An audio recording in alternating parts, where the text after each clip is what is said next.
and wind, maybe we'll have a historic race. The weather is cooperating. It's NASCAR on Fox.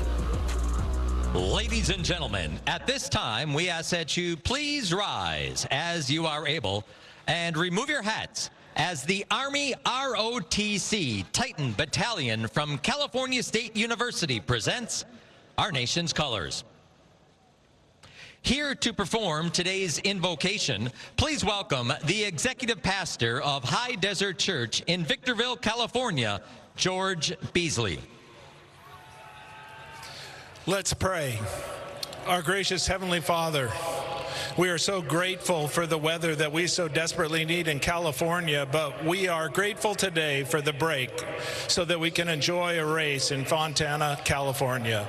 Lord, we pray for the safety of the drivers and the fans, but most of all, we're thankful for the grace found only in you.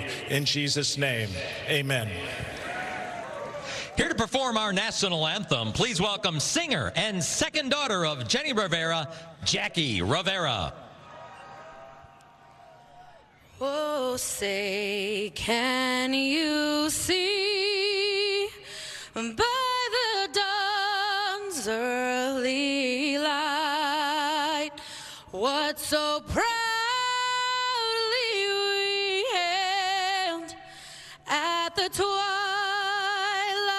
last gleaming, whose broad stripes and bright stars through the perilous fight o'er the ramparts we watched were so gallantly streaming, and the rocket's red glares, the bombs bursting in air, gave proof through the night that our flag was still there. Oh, say, does that star-spangled banner yet wave o'er the land of the free and the home of the brave?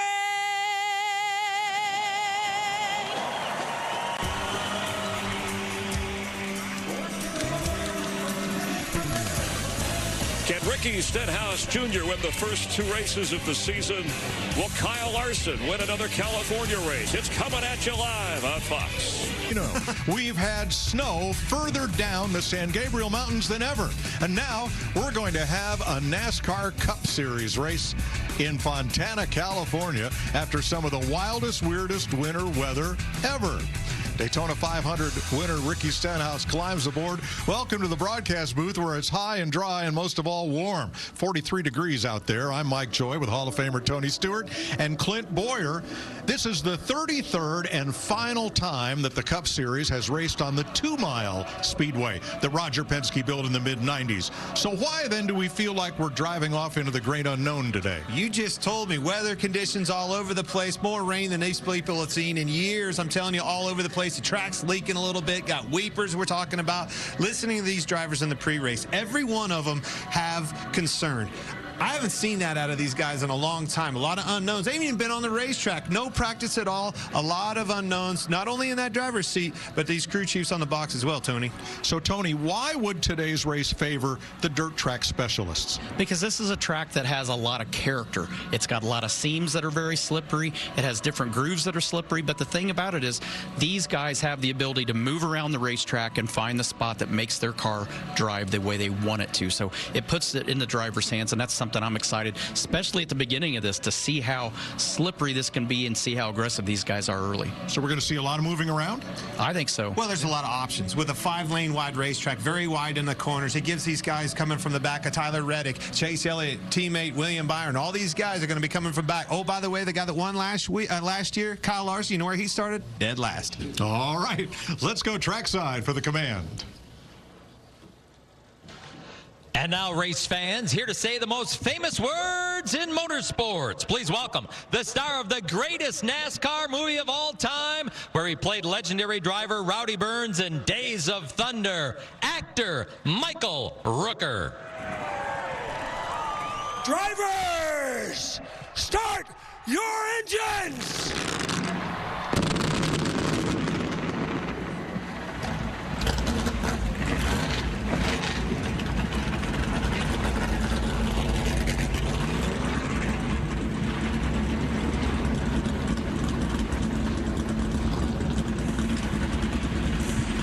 The NASCAR Cup Series fired up and ready to race in Southern California. Glad to have you with us on Fox. This 5-wide 2-mile speedway, and we're coming off the biggest race of the year, the Daytona 500, which ended up in a double overtime finish. Travis Pastrana catching Kyle Larson. Everybody okay after that one. And when the caution light went on, Ricky Stenhouse was just ahead of Joey Logano to score a very emotional and I think heartfelt throughout the garage victory for Tad and Jody Geschechter and Brad Doherty's single car team in the biggest race of the year. Clint, how about we dial up Ricky Stenhouse? Well, let's do that, Mike. How about you, Ricky Stenhouse Jr.? It's Boyer and the boys up in the booth. You got us? I got you, boys. What's happening? Man, Daytona 500 champion. Changed your life this week. Tell me about your week, and then tell me that one thing that stuck out in our interview is that Brad Doherty saying, hey, have fun, let's enjoy this, let's soak it in, and then let's shut it off and go back to business out in California. Yeah, we had a blast this week. A lot of flying around, a lot of interviews, but it was well worth it. No sleep. I got caught up on sleep Friday and Saturday, but yeah, like Brad said, we're here to do business. Last week's last week now. We're in the race car.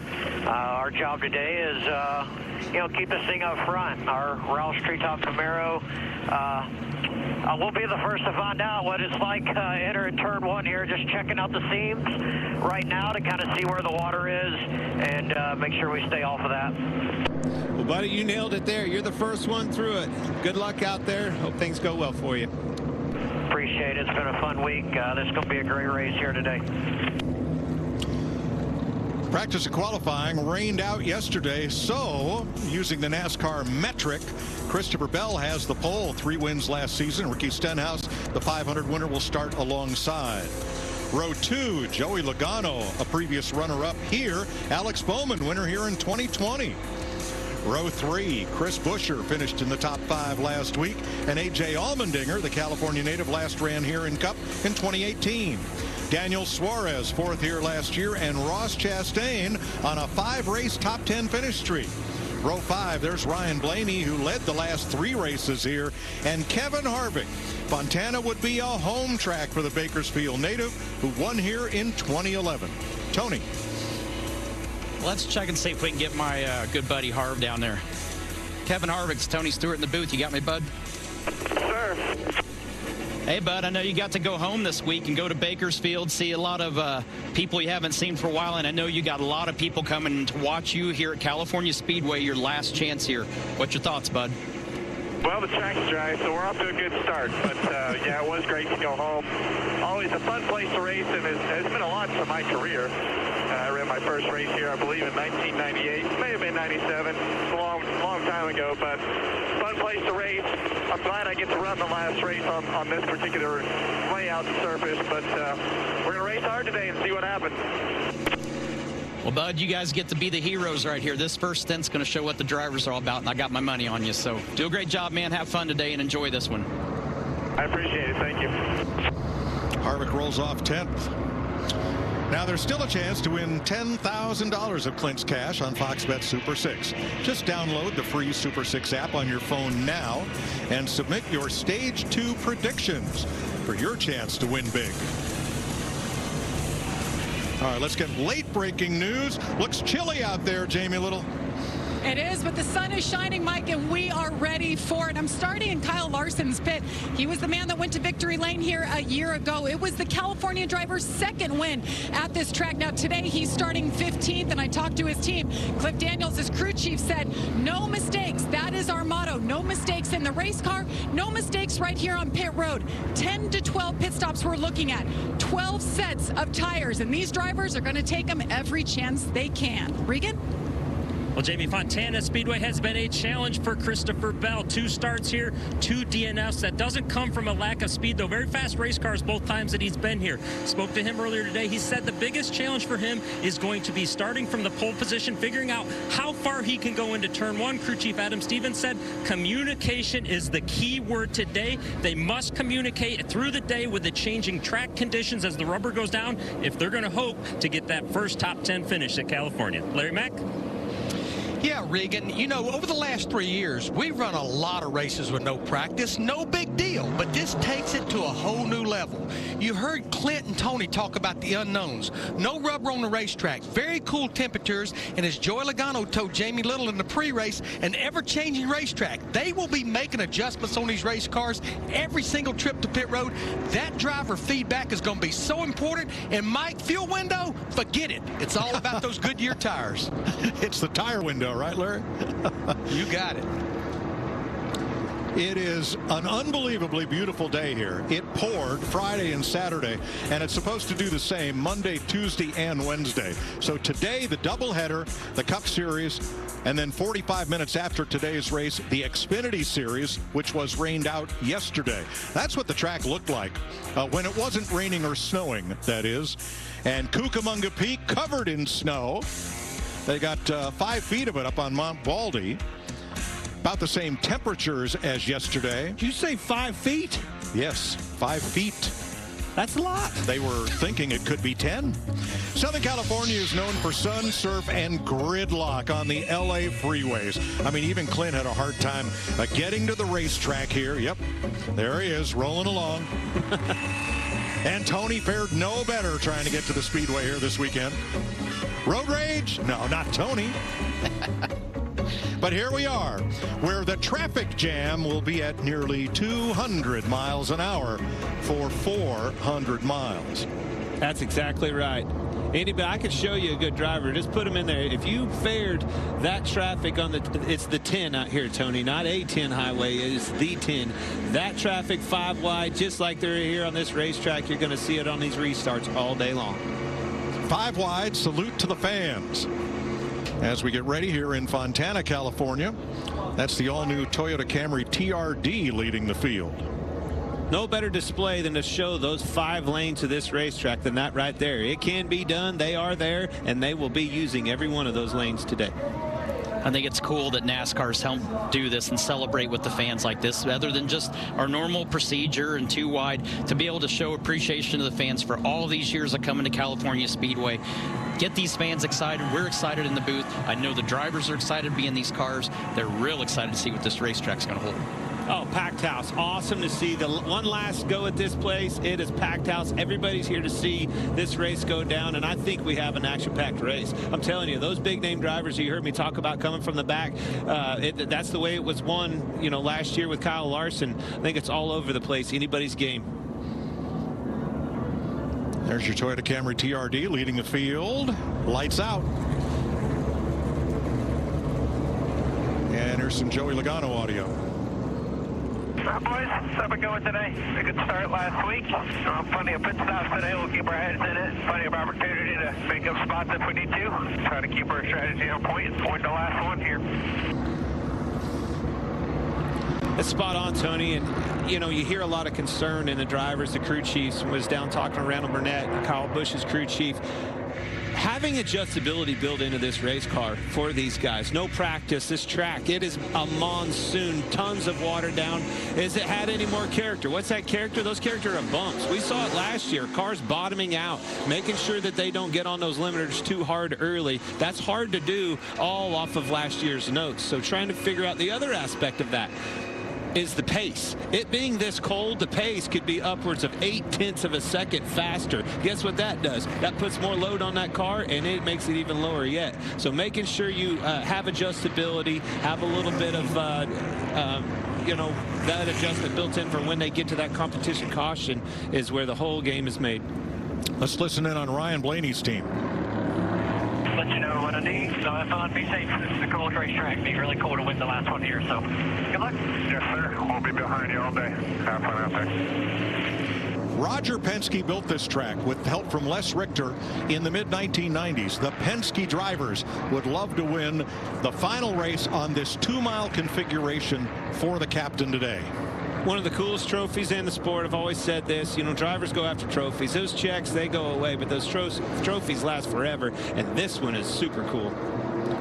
Pace car heads for pit road, and the field addresses itself to the start line. 200 laps, 400 miles. Ready? Green flag.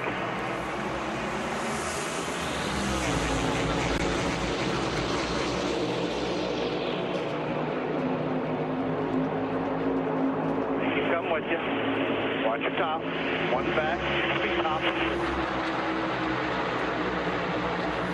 Well, that didn't take long for 3 wide at the start of this. Right. So much for taking it easy. Look how dirty it is. Wow. Jockeying for position back there.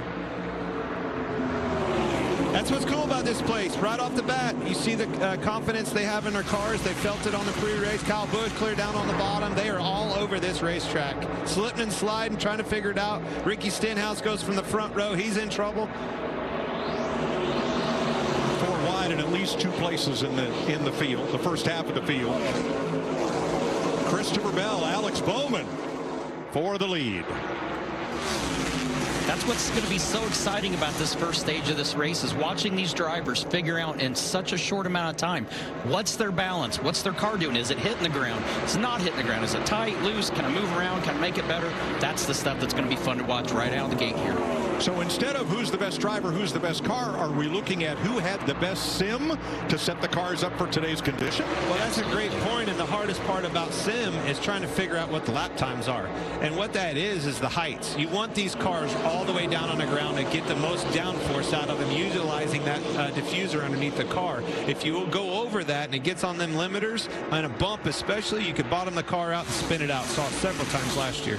And to that point, you were talking about all the cars bottoming out last year. What these teams learned during the course of the season last year, some of those heights actually got raised, not lowered. So different areas of how they were using that underwing and making the cars get better downforce by getting pitch in the car, that's something that may take some of those bottoming issues out. It goes right back to the sim, though, what he brought up. Absolutely. It's the lap time. You can't really figure out what lap time. That's all I guess until you go out there, they burn a lap, and you're like, uh-oh. You're either saying, that's exactly what I thought it was going to run and feel good about it, or you see that they were way faster, and you're probably going to be lower than you need to be. So Ross Chastain up 5 spots, Martin Truex up 8 spots, Kyle Larson +5. They are the big gainers in these early laps, including Alex Bowman, who came from 4th to the lead. And as I heard every one of those names that you listed off, I looked on those restarts. They were the ones that had the confidence of going 3 wide that you talked about right off the bat. Thought I heard a downshift there by Kevin Harvick.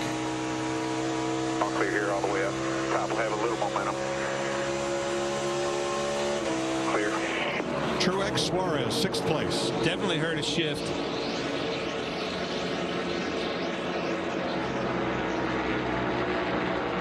That's that dirty air pace is what I would think. Cars get slowed down, bogged down in the corner enough. It gave him a chance to reach down, grab him a gear, pulls it up off the corner, and keep that momentum hard. That's a luxury we didn't have. You know, this new car with one extra gear like that, if you got bogged down in the middle of the corner, you paid the price the entire straightaway trying to get that momentum back. Having the ability to downshift like that and knowing when to do it and do it in an efficient manner, that could be a game changer. Yeah, going to a 5-speed transmission just gets all those gaps, the gearing gaps, so much closer. It gives you that opportunity. Before with a 4-speed, it was too far of a gap, the gear-wise, and you wouldn't be able to shift. Already looks like there's rubber getting put on the racetrack. You can see it cleaning up. Some of that debris that we saw that first lap, all that stuff's starting to go away. And I really thought, honestly, that we would see a lot of cars at the bottom of the racetrack at the beginning of this. And immediately, and when Alex Bowman got to the lead, moved up, and everybody, and not everybody, but the majority of the field has moved up to the upper half of the racetrack. There's a lot more to that. There's a lot of layers to what you just said, and some of those, talking to the crew chief this morning, that's by design. You just heard me say that these cars are going to be right down on the racetrack. Well, on the bottom of the racetrack, it's rougher on the bottom than it is the top, so they're actually set up planning to run that outside where they can get the most out of their chassis and the heights and that. Truex Allmendinger, 5th place. And they come right up on Christopher Bell. And look at the difference in the draft. As soon as he got to the back bumper of Bell, those cars just blew Truex's doors off.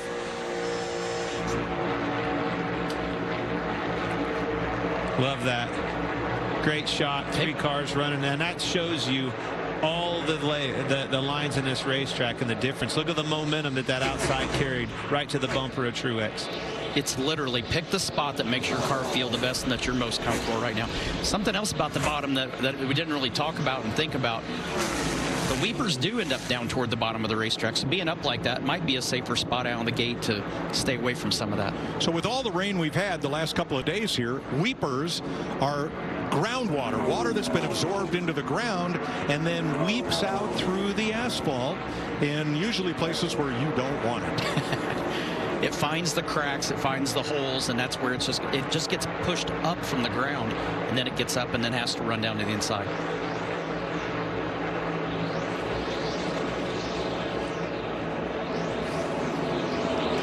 Fastest lap of the race, Ross Chastain. He's the only driver to circulate this track in under 41 seconds. Back in lap 3, he has climbed 7 spots to 2nd behind Alex Bowman, and the battle for the lead is closing up. Bowman led 110 laps here when he won 3 years ago. No surprise there, though. Ross Chastain running him down fast last year, picking up right where they left off. So that lap of Chastain, there's your Xfinity fastest lap, 175.6 miles per hour. Coming, baby. You're going to see an adjustment, though. As he catches him, you'll see Alex Bowman make an adjustment in front of him, take that line away, and you'll see that momentum go. If you got to burst through that bubble quick when you catch them, if you get stalled out behind him, that's exactly what you do, get stalled out. So they're not flat all the way around. 176 is the average of a lap, but they're 193 miles an hour into turn 1. This is one of the biggest momentum tracks that we'll see all season long. So these guys will listen to the pitch of the motor and dictate whether they've got a good lap or not. They don't need to see it on the dash. They literally will go off of what they hear, and they can tell if it binds them up, if it slows them down, they will move around till they hear that lap that makes it sound right. Beer switch if you need it.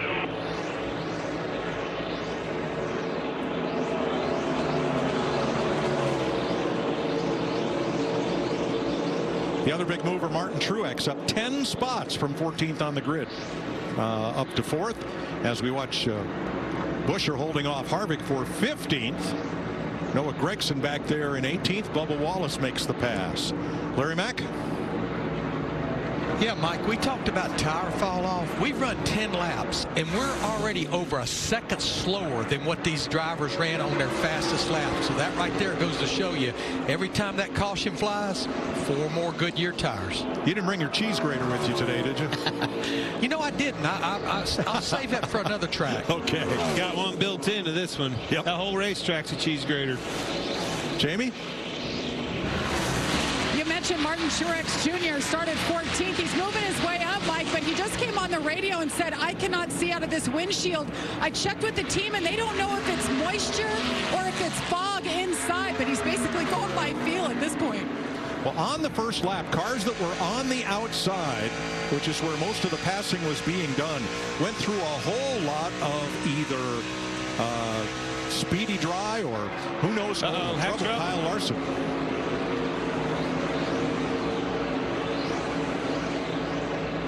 Who would probably rank as today's favorite for this race.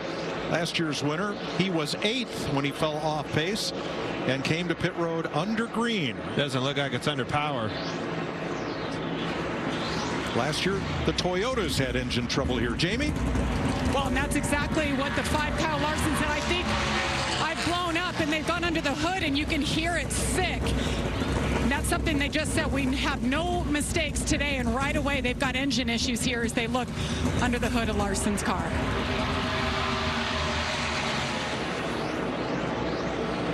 New look for Kyle Busch, who was in contention in the closing laps of the Daytona 500, which once again slipped through his grasp.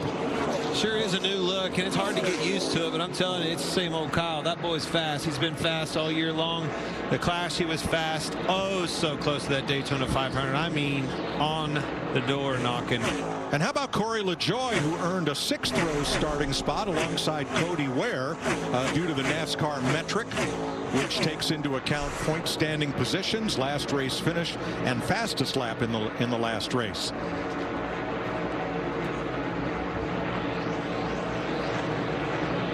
LaJoie in 12th.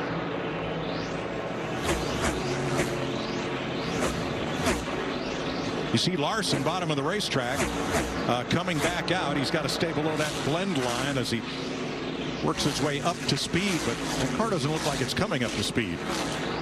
Yeah, and it's hard on the apron like that. You don't know how slick it is, but you know, if he's really nursing a motor that's struggling right now, he's trying to not be too aggressive getting out there and just let it roll.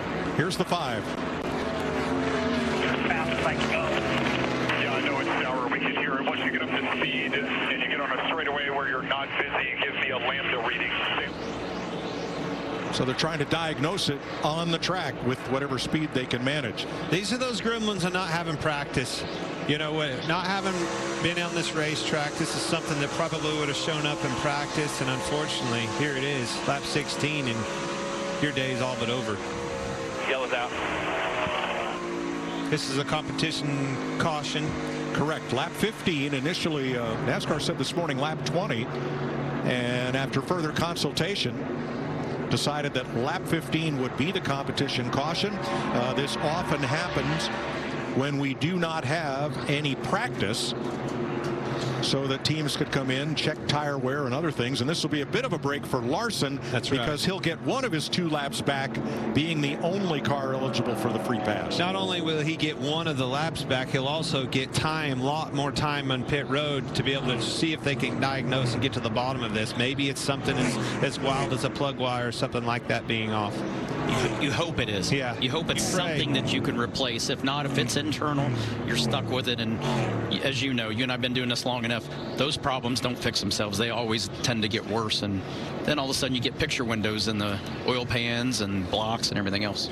So we've been saying that this is the last race on this configuration.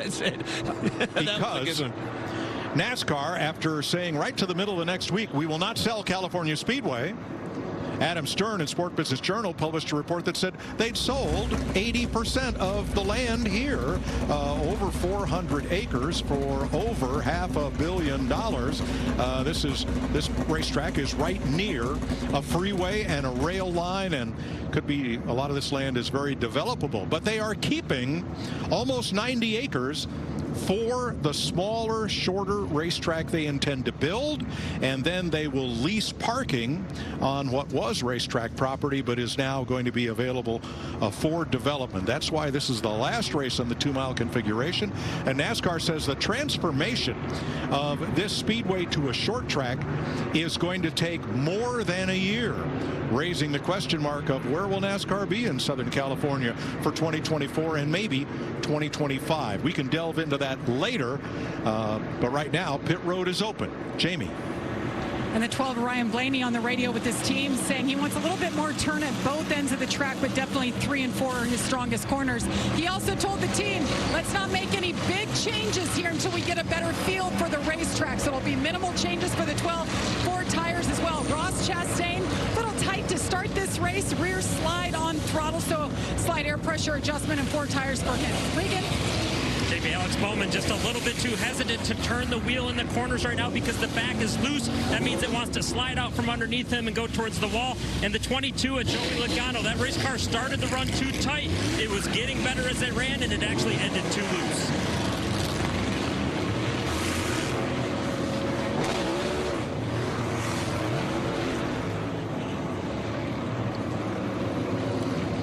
First caution flag in the books. Work continues on Kyle Larson, and they will try to send him back out. I'm going back to Cali. By Progressive Insurance. Save when you bundle auto, home, or motorcycle insurance. And by Ford. Built for America. 18 laps complete. Under caution, the competition yellow at lap number 15. Now, we talk about dirty air here at Fontana. Let's take a closer look with Larry McReynolds and the Toyota Cutaway car. At a high-speed track like Fontana, from an aero standpoint, you'll hear drivers constantly complaining about being in dirty air. Now, I am in the Toyota Tech Center. Let's go to our Toyota Cutaway car to see if we can explain exactly what dirty air is from an aero standpoint.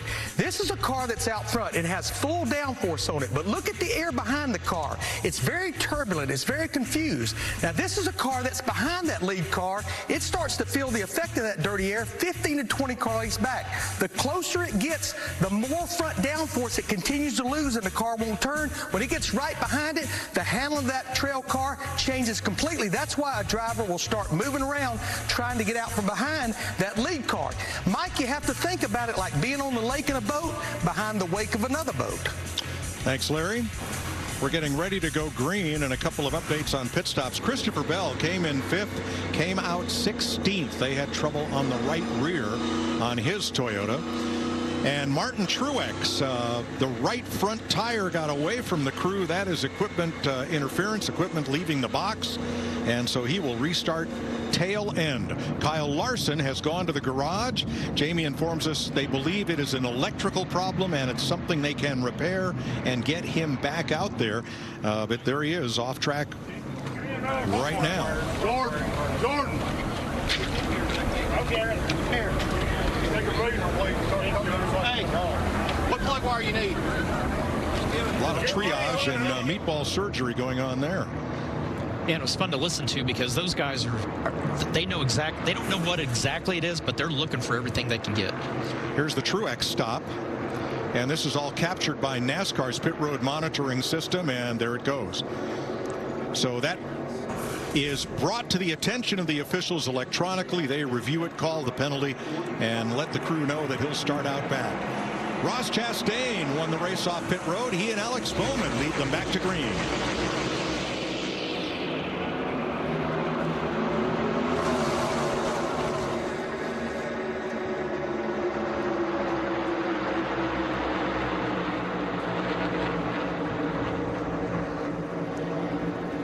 You really see these guys that restart on the outside. They're able to carry that momentum as they're getting up to speed and carry a lot of track position momentum all the way down the backstretch into turn 3. And gets established on them, right? All you got to do is get to their right rear where that spotter can't clear them up, and you can continue that momentum all the way down the straightaways. Look at, you see Tyler Reddick below the white line there. Now that's not out of bounds. There's no out of bounds here.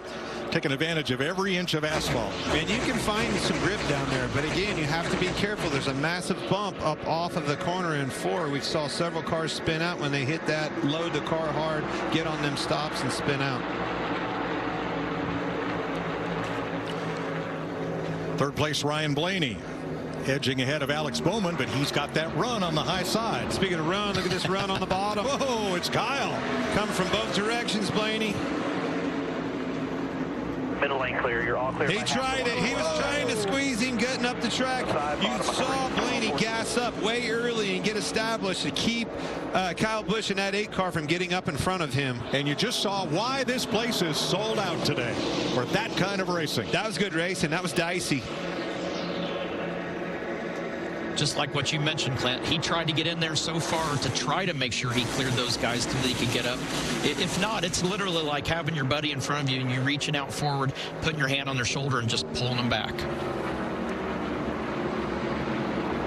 Suarez up to 5th there, 3 wide, back at 9th. I'm Wallace on the bottom. Almost in awe after this track, the pounding that it took with all the weather, all the water, the rain, for this thing to be in the condition they are. Just a hats off job to everybody, all the personnel that worked their tails off all night long, all weekend long to make sure this went down today. First time that Ross Chastain has led here in Southern California on this 2-mile oval.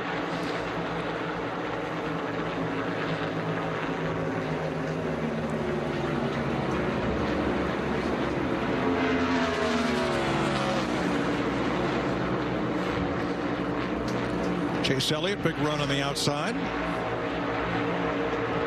Outside, middle, whatever lane's available. Right. He's certainly been, and you look over your shoulder, look at the biggest movers. Chase Elliott right there, the number 9, and it's because of those moves. Likes what he feels in that race car. A lot of speed. It's not settling. Like you said, he's got maneuverability. They're on the outside. I'm going to go to the bottom. I'm going to try to slide in there, slide up, get in a position, establish. Got the 11. Nope, going for more.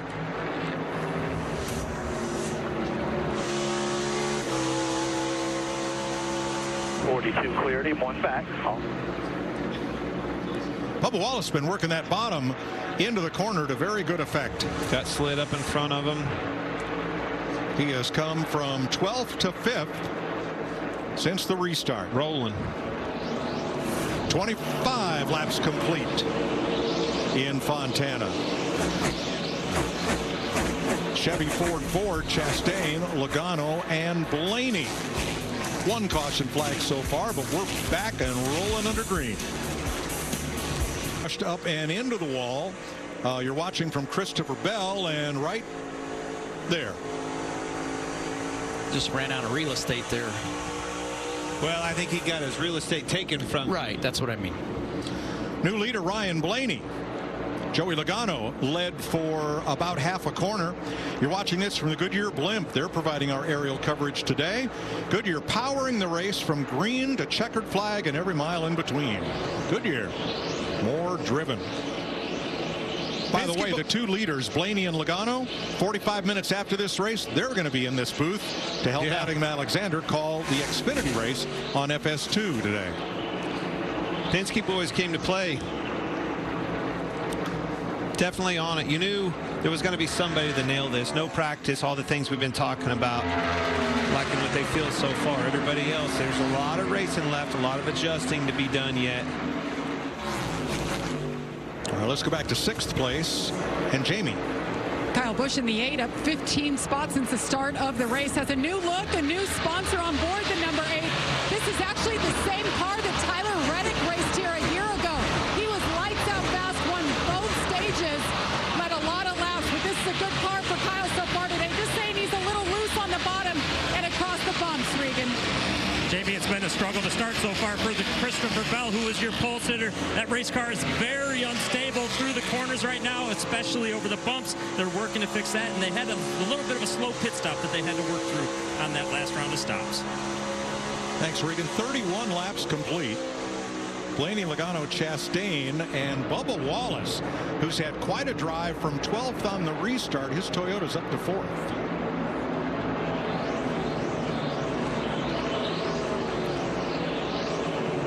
Bowman in 5th, Busch 6th, and battles well through the pack here. Tony, managing these runs are very tricky on a track like this. You know, you need to be able to get the passes done early to get established and get in better clean air.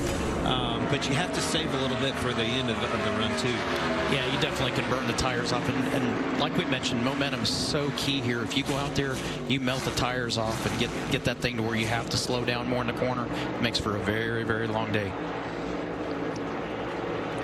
Balance is so important at a track like this. Can't be too tight, can't be too loose. It has to be a neutral, even balance on this thing, or you wear that right rear out, lean on the right front too much, and you'll have tire trouble. 33 complete. Fox NASCAR is sponsored by the Credit One Bank NASCAR American Express card and by DoorDash. Get more from your neighborhood. 37 laps complete in Fontana, California. Ryan Blaney leading his Penske Ford teammate Joey Logano by 0.8 of a second. That margin has held pretty steady. Ross Chastain 1.8 back, then Bubba Wallace and Kyle Busch the top 5. Now, in Clint's Super 6 contest, neither of these organizations have led yet today, but will Joe Gibbs Racing or Stuart Haas have led more laps than the other at the end of stage 2? Oh, and you have to guess how many. Well, I'm looking over my shoulder, and this 14 car is having trouble, so I don't know. I think I go after them Gibbs boys today. I hate to tell you that, Tony, when you standing here. Let's ride along here and see if we can hear something going south for Chase Briscoe.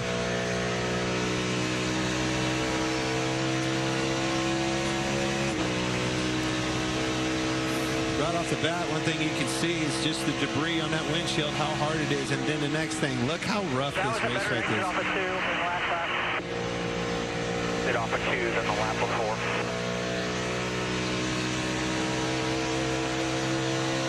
Car doesn't necessarily look loose. Yeah, I don't see anything in his hands that tell us anything. I mean, the fact that his hands are calm probably leads you to believe that his car's tight. Way tight.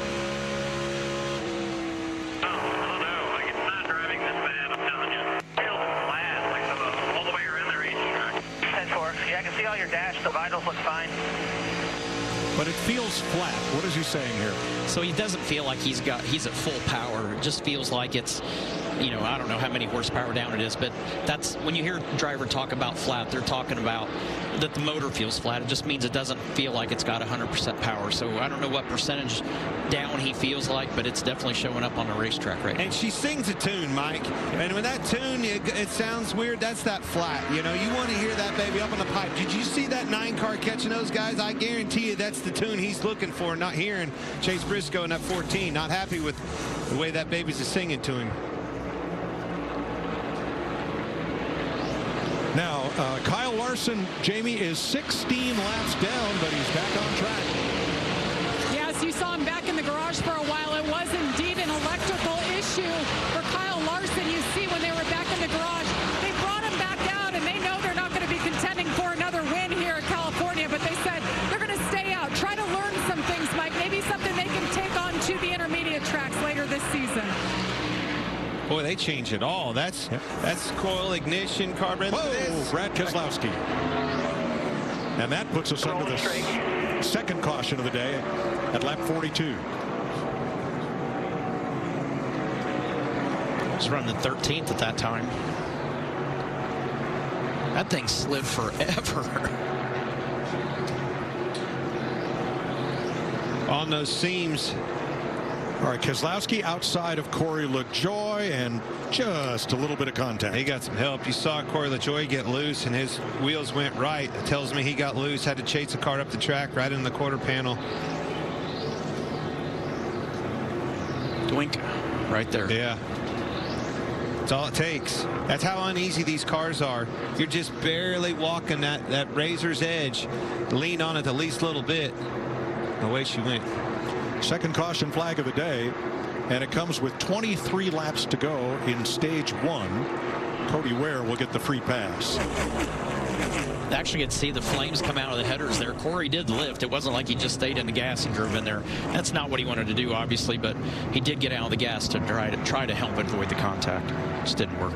Keselowski gets a push to restart, and we'll head back for pit road. The encouraging thing about that is all 4 of those tires were still up.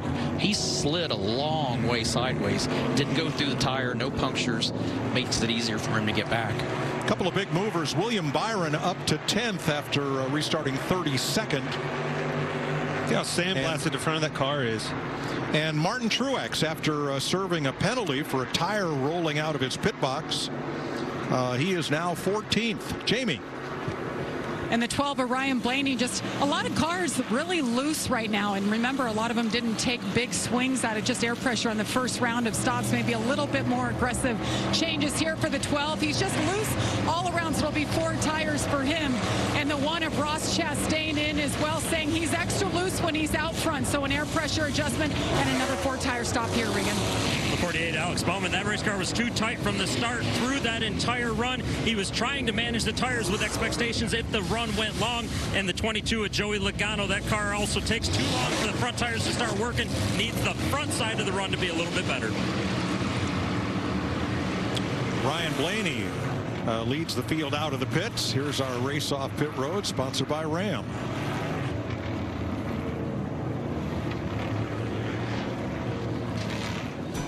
Second caution flag of the day. This one for Brad Keselowski. Coca-Cola Racing family of drivers with 3 in the top 10, Logano, Suarez, and Elliott.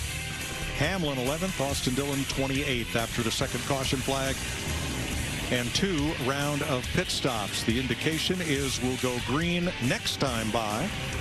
Ryan Blaney, Ross Chastain will be on the front row as they come to the choose.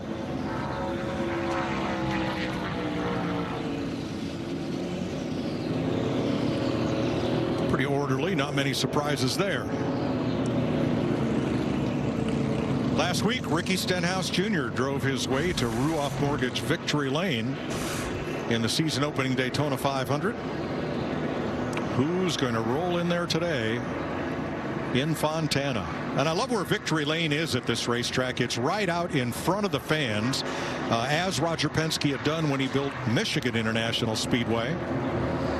Everybody gets to enjoy the celebration. Kyle Busch, too fast exiting. Here's their audio. What? I was still building lights. Man, I don't know. I guess you haven't put on enough of a show. They just want to see more. It's early. Shake it off. We'll be fine. Dude, it's so not right. Well, Kyle won here in 2019 after incurring a speeding penalty. There's one thing, you don't want to poke the bear with him too many times, because when you do, he finds another gear somehow. It's like he drives better when he's mad. 20 to go in stage 1. Blaney and Chastain will be on the front row ahead of Logano and Suarez, Bowman and Harvick, Elliott, Byron, Stenhouse and Hamlin the top 10. 33 cars on the lead lap as they approach the Geico restart zone. And remember, it has been enlarged 25% in each direction for 2023 to give the control car, Blaney, a little more freedom of choice of when to gas it. And here we go.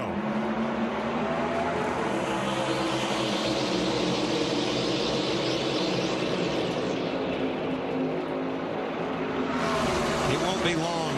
I see William Byron right there, his teammate. These Hendrick boys are going to be a part of this conversation very soon.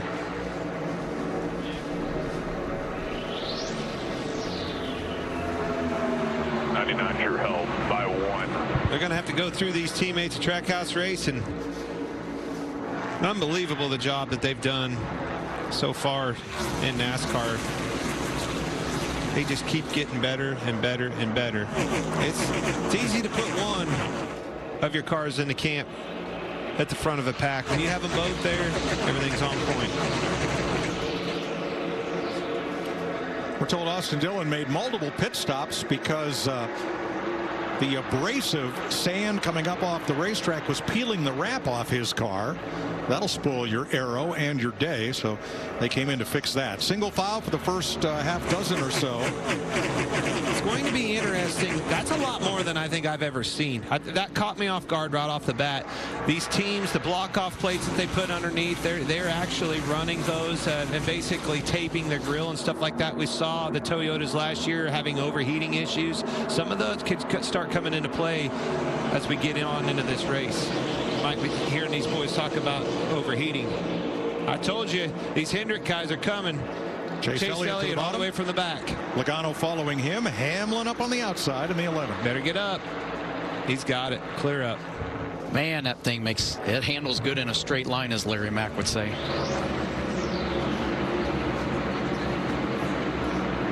Well, it's just got maneuverability in it, too. That's the thing I like about Chase Elliott and watching him move up through the field. I mean, right there, he's in the middle. I've seen him on the top, carrying that momentum, pass all 3 of those cars on the bottom. He's able to drive where they're not. 3-car breakaway at the front. Chastain, Suarez, and Blaney. 2 Chevys and a Ford. Having a couple adjustments. You know, all these teams, these adjustments, no practice. They keep fine-tuning these things and keep finding more speed, more speed. Starting to separate the men from the boys.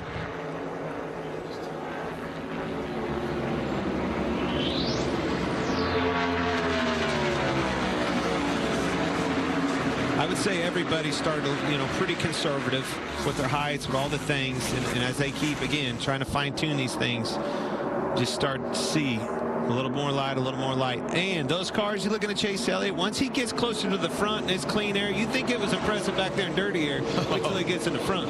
Exactly. So the 3 remaining Hendrick Chevys that are on the lead lap are now right together, 4th, 5th, and 7th. And that's Bowman, Elliott, and Byron.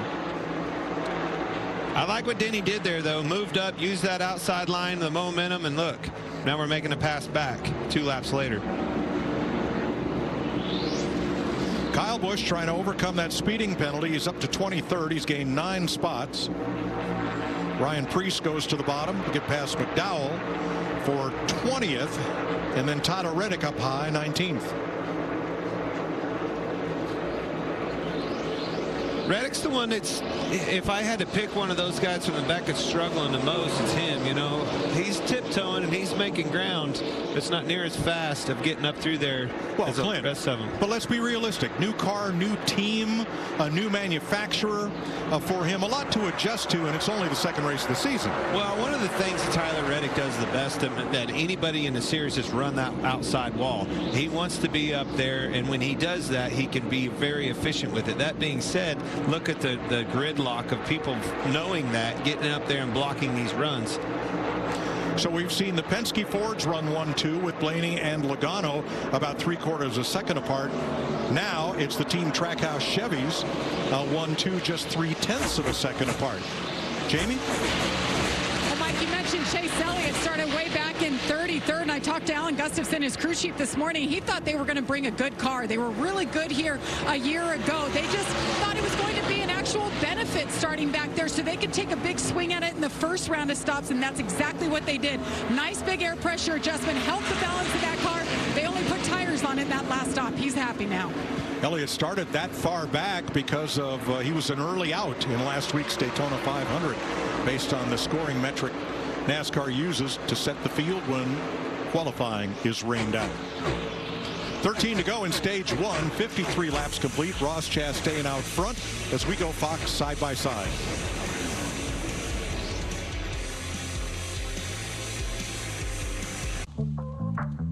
No. Come on, him? Ooh, I like him.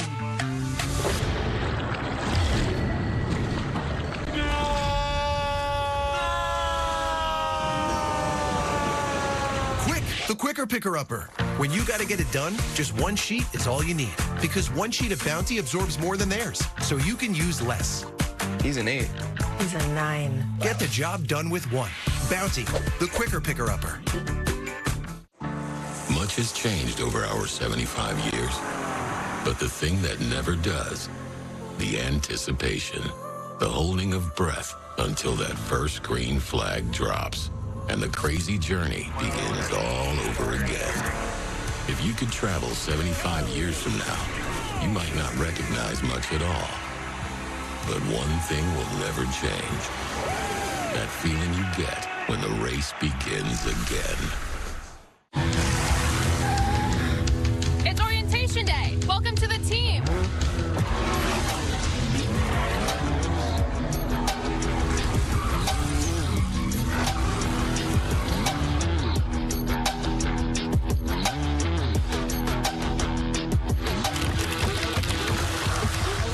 Who wants to race? I like this team.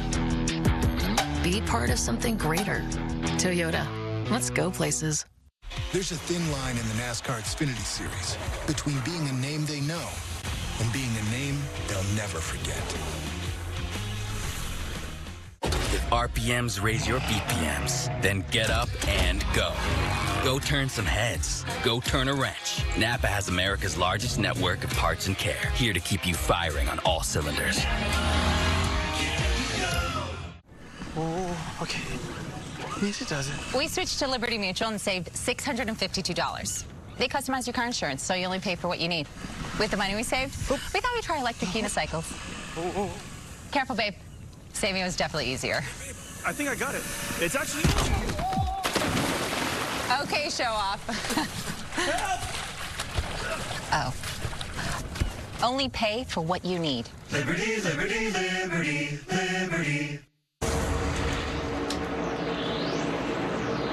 Coming to 9 laps to go in stage 1, Ross Chastain has pulled away from his teammate Daniel Suarez, who now has a mirror full of Ryan Blaney, about 1 second behind the race leader. Bowman and Byron, the top 5.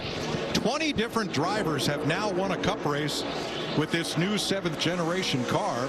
Ryan Blaney is not among them. Yes, he won the All-Star race last year, but a points-paying race. Still looking to score in this Gen 7 car for the first time. He has led 16 laps. Chastain coming around to lead his 22nd of the day.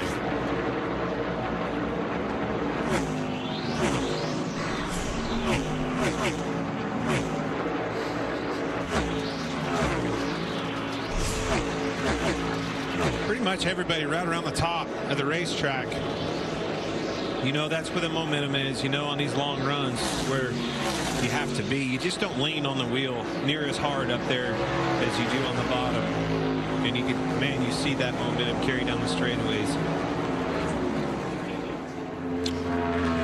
Remember Martin Truex overcame that penalty. He is up to 10th place. Found a little here, just for, I need to turn the exit earlier and longer, like a rat better later. Still not bad when I get some clean air. The 3 starts are so jumbled up, I'm tight, and then I get the dirty air on top of it. Sounds like he's tied up off, Tony.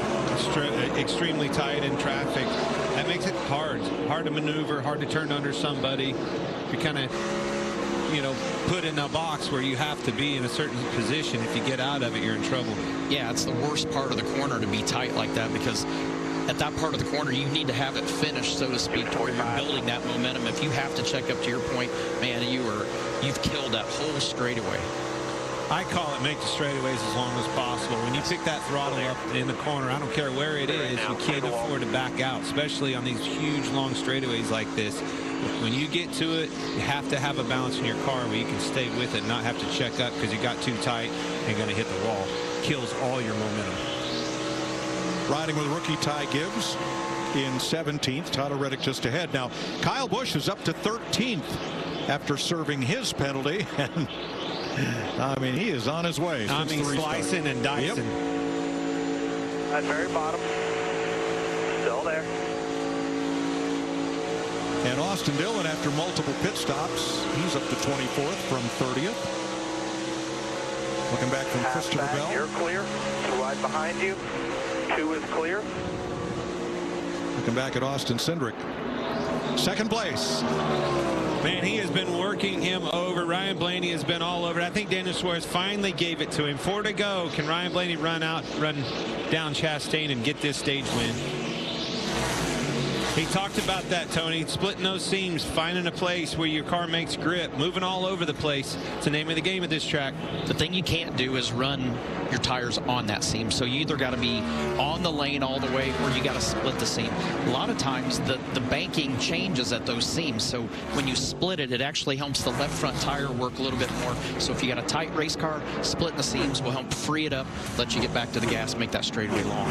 And honestly, not many cars can do that. Pull off what Ryan Blaney did. I mean, he even chose to run, and once he made the pass on Suarez, he still ran kind of that 3.5 line through 3 and 4. Once he gets a clean lap, let's see if he can run him down. Trying to max out stage points here, awarded to the top 10 at the end of the stage, 3 laps from now. Chastain, Blaney, Suarez.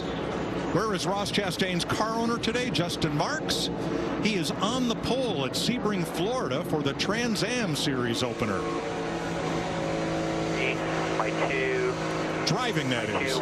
Cool looking. I thought you were going to say he was climbing a mountain somewhere today. I mean, you don't know. I mean, he does so many cool things. He's an excellent road racer. Saw him lapping Chase Briscoe there. Something's wrong with that car. He's right. I saw they had the hood open on the last pit stop. Definitely south in the engine department.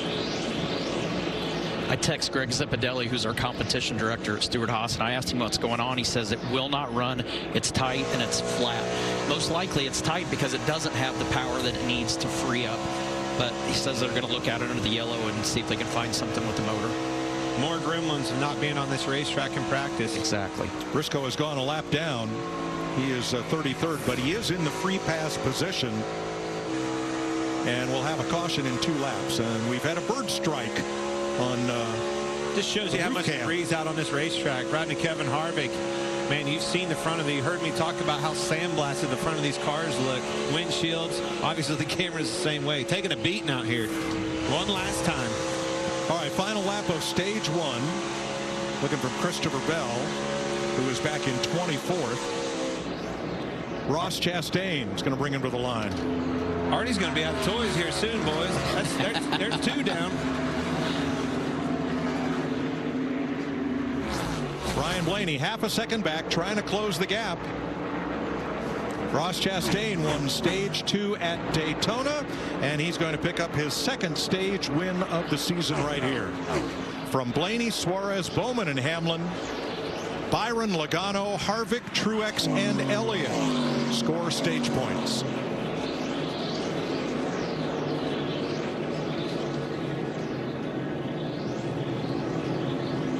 So stage 1 at end of stage 1, there's how the points lay out for running positions at the end of the stage.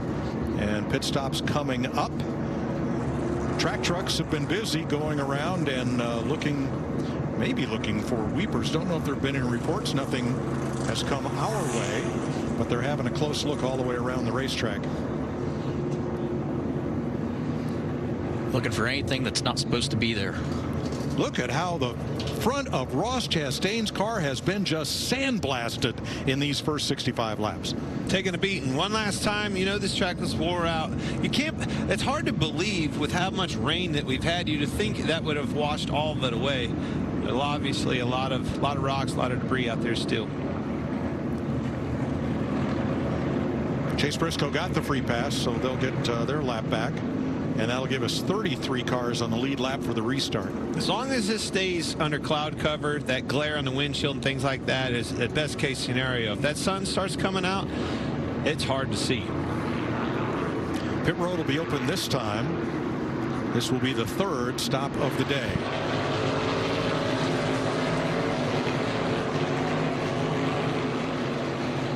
Jamie? Well, it's been a great opening stage for Ryan Blaney in the 12. That run there said he didn't fire off very well, but it came back to him, and it showed. Coming in second now, has led 16 laps so far today. There'll be a 4-tire stop as he locks him up getting into his box. The one at Ross Chastain has been so good, led 31 laps so far. It just all of a sudden just got extremely loose on him. They'll make some adjustments there. 4 tires here. Megan? The 99 of Daniel Suarez, that race car just has to wait too long to get to the throttle and make the straightaways long. They told him to stop short in the box as well and help him out. The 48 of Alex Bowman, race car 3 in turns 3 and 4, but too tight in turns 1 and 2. They got to work on that.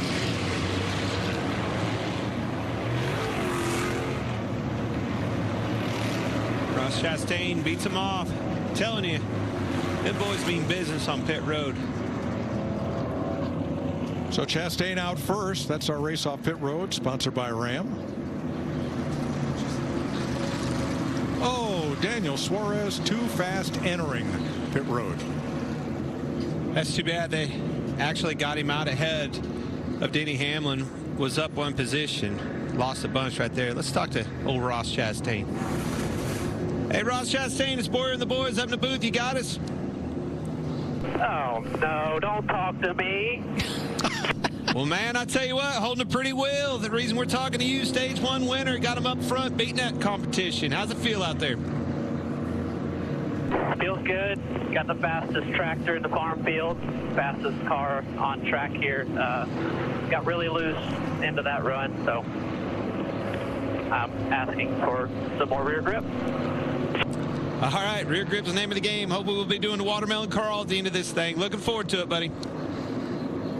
I don't know how to do it, so you'll have to show me. Maybe somebody better than you. Come on, man. Just give me a watermelon. You just do your job. You get this baby one. Good luck. All right. 69 laps complete in Fontana. We'll be back for the restart.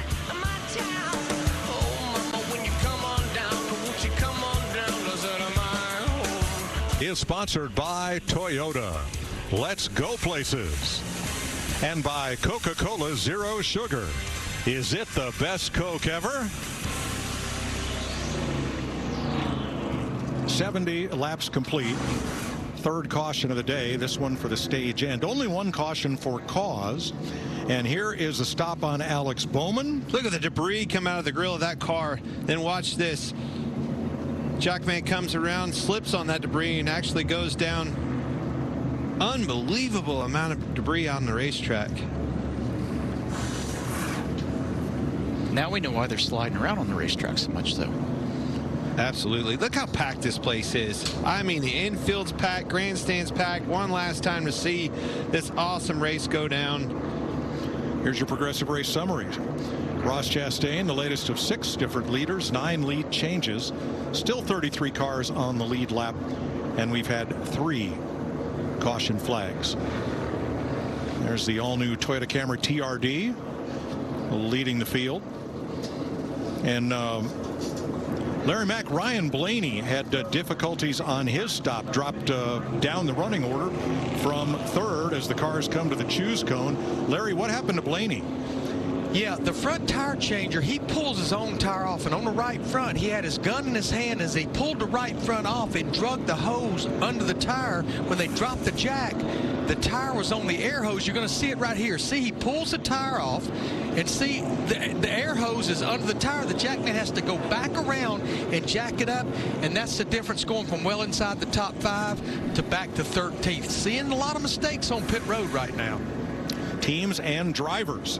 3 pit stops, 3 drivers who were each running in the top 5 at the time hit with a penalty.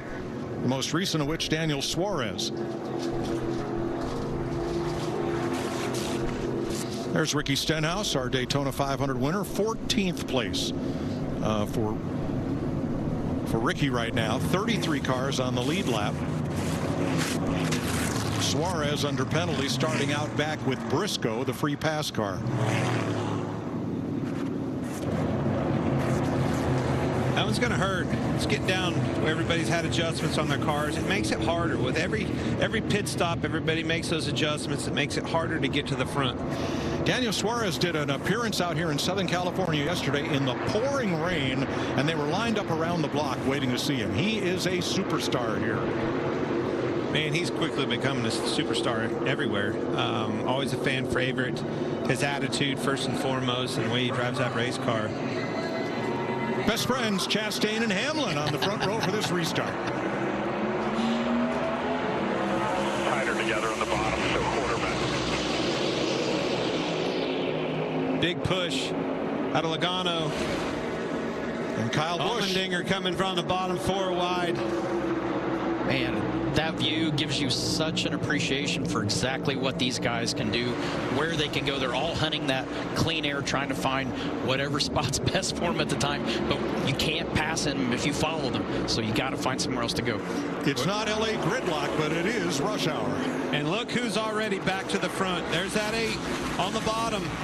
Kyle Busch is coming back to the front in a hurry.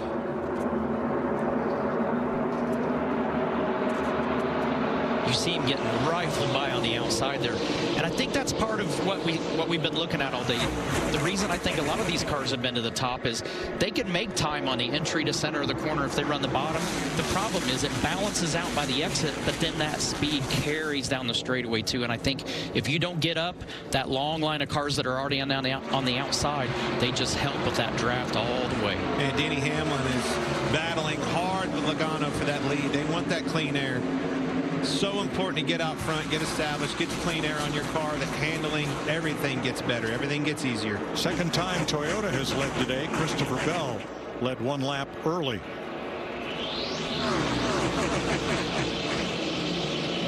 That was quick. Big time run. He cleared him. Clear up.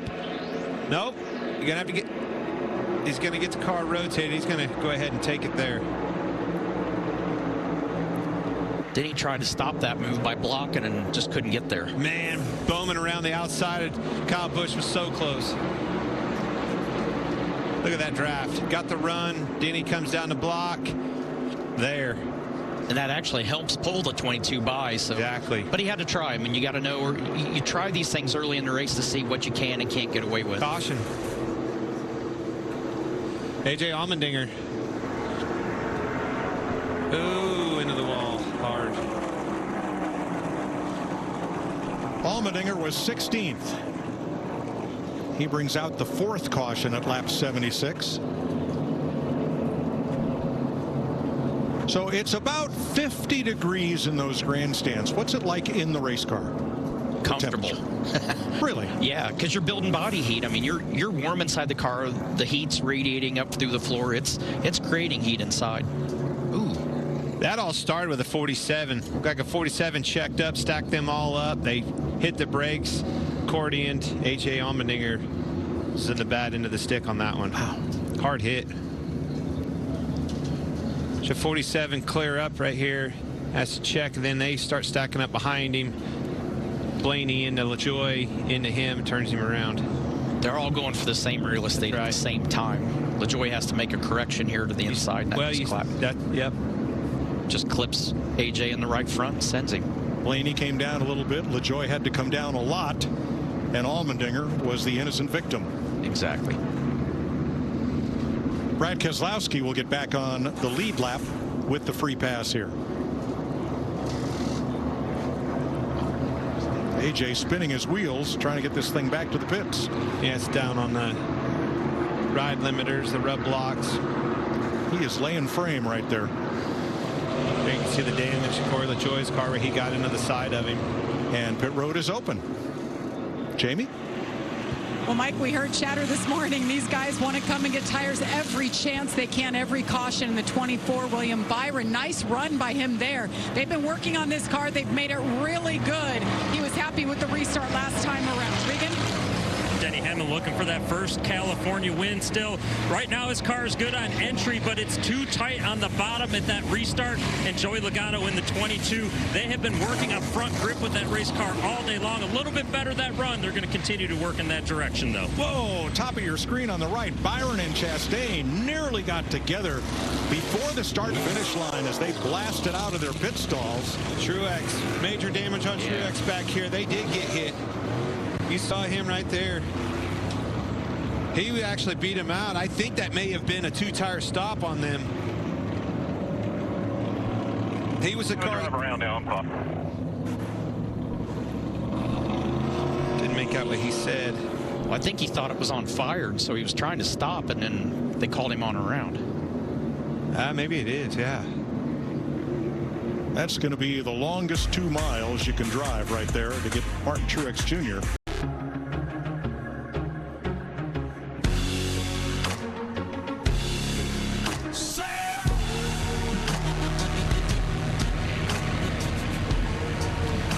Beautiful day in Fontana, but here's the problem with Martin Truex as he almost came to a halt leaving pit road. Thought he could make it all the way around. That tire and wheel, that wheel did not agree. That is going to be a on-track penalty for Truex. And it's the first tire that, wasn't rolling quite like that. But that is the first lost wheel we have had this year. Yeah. There were none at Daytona, and the penalty has been revised this year. When that happens on the racetrack, not on pit road, but on the racetrack, it's 2-lap penalty, and 2 crew members will get a couple-week vacation. Yeah, flip side of that, if it would have fell off on pit road and they could have kept it contained to pit road, wouldn't have been the case. But once he got out there and it fell off on that racetrack, 2 weeks. Costly air. I saw they came out, had a good pit stop, was in the running there, and unfortunately didn't get that wheel on and fell off. Bad break for 19. So we get ready for the restart with 3 cars up front that chose not to pit. Austin Dillon, Ryan Preece, and Noah Gragson each have 8 more laps on their tires than the competition, but only 2 of those were green flag laps. So they traded no tires for max track position. Well, you can bet these crew chiefs are going to be watching the lap times now and seeing what the penalty is for tires that just have a minimal amount of laps. They're going to want to know that information for late in the race. And these boys are going to be fighting hard to keep this track position, keep that clean air. You lose that, you're going to be in big trouble on old tires. Here they come to the Geico restart zone, and we are back to green.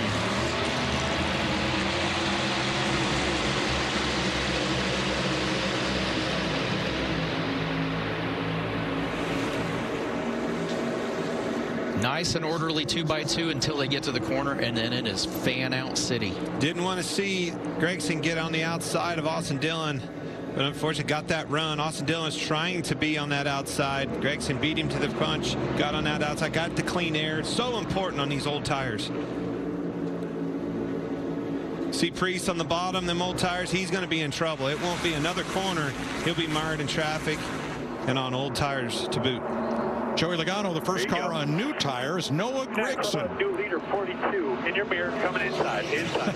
The rookie from Las Vegas leads that lap, and you heard his spotter, longtime Jimmy Johnson spotter Earl Barbin, give the call. Slide job. Oh. That was so close. Denny Hamlin tried to get up in front of him. No chance. Gragson filled that gap. On it, going for it. That clean air is so important for that kid. He's going to have to hold strong here, and that's exactly what he's trying to do. Now, those 3 drivers that started out front were running 20th, 24th, and 26th at the time of the caution.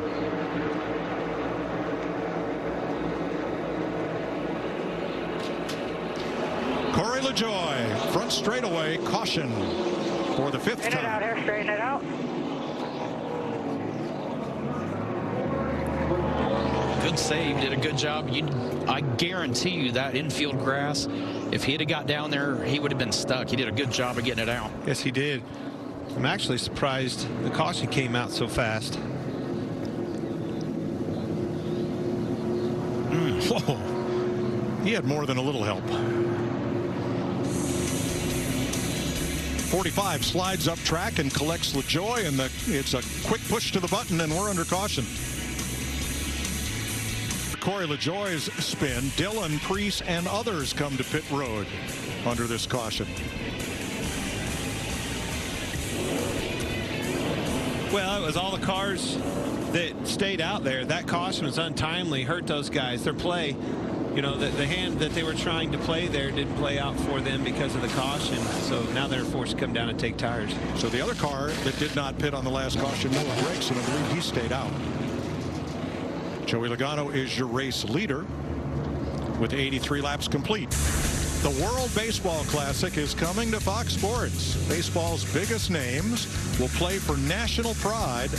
It all starts March 7th on FS1 and Fox.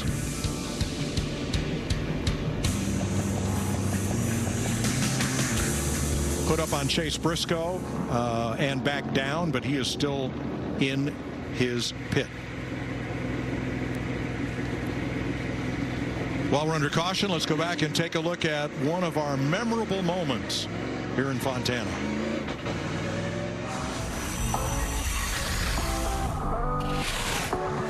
Green flag. Logano down to block Stewart. What a land rush into turn 1. Logano takes the lead. Can he hold it off the corner? And here comes Hamlin. Joey Logano up high. Logano with a big steam run, and he almost turned Hamlin around. Oh my goodness! Hamlin, Joey got loose. Hamlin sideways off the ball. There you go. Hamlin gave him a shot. Side by side. Out there again. Hamlin is ahead. They touch.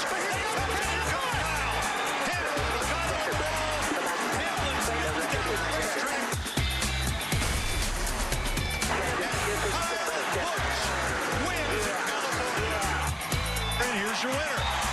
Kyle Busch breaks his winless streak. And boy, Tony Stewart is after Logano. Well, I mean, I had to throw the block there. That was a race for the lead. And I felt like if the 14 got underneath me, that was going to be the end of my opportunity to win the race. Dumb little runs us clear down to the infield. He wants to about everybody else, and he's the one that drives like a little. I'm going to bust his ass. Thanks, Tony. Thank you. So polite in the midst of all that chaos for our buddy Steve Burns. I was ready. I was mad. I mean, and it was literally an etiquette thing. I mean, and Joey said it. He was correct. If I got under there, he wasn't going to win the race. But just because there's all that real estate doesn't mean you own all of it. You got to share it with everybody else, too. And doesn't mean you have to give it. But he takes more than he gives. But he's come a long way. He's a two-time champion now.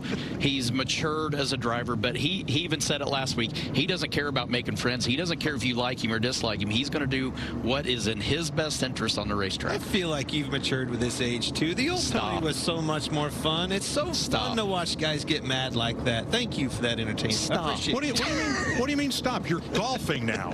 You spent yesterday at Top Golf. I mean, come on. You're a changed man. You guys are making me feel bad about myself. No. Marriage agrees with you. Boys. We're back down to it. Choose time. Let's see where they choose. That clip's 10 years old, and I still can't believe that way that all unfolded. Oh, I can. I lived a lot of them. I know. I've seen that look on his face before. Logano chooses the top, Hamlin the bottom.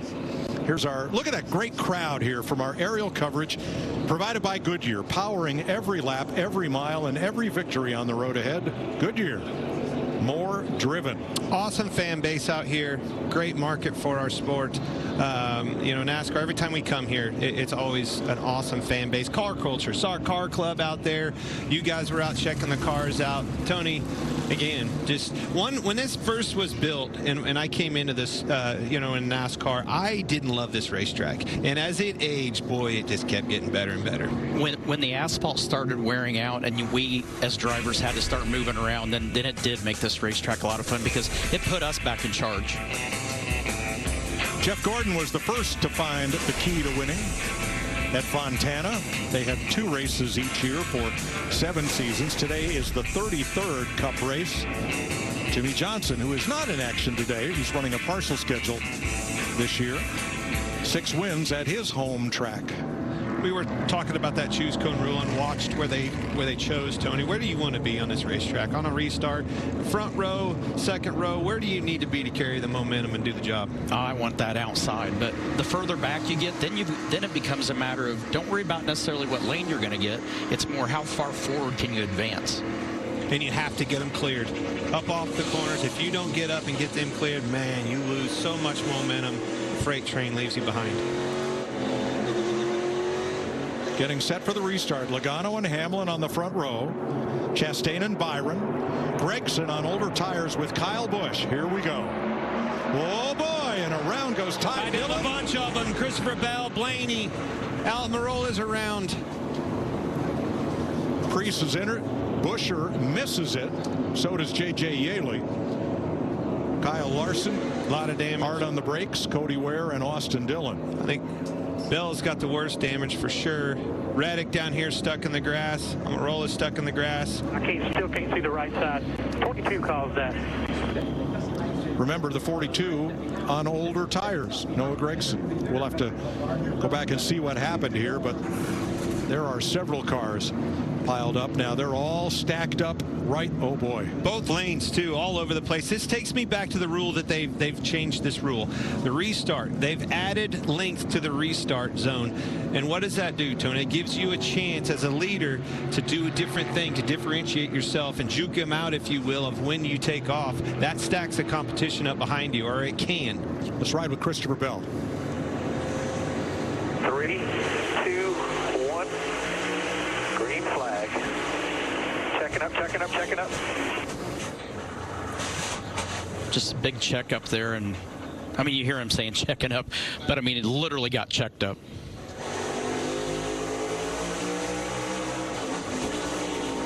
Wow. And he's sitting there going, what did I do to deserve that? Nice look from our Toyota onboard cam.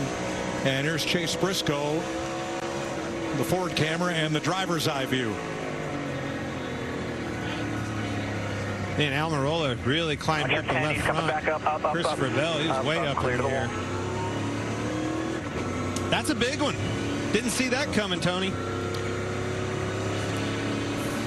We're still not quite sure who it was that first checked up that started that accordion-like crash. So we'll have a few more looks at it. We are under caution for the 6th time today. Big pile up on the restart.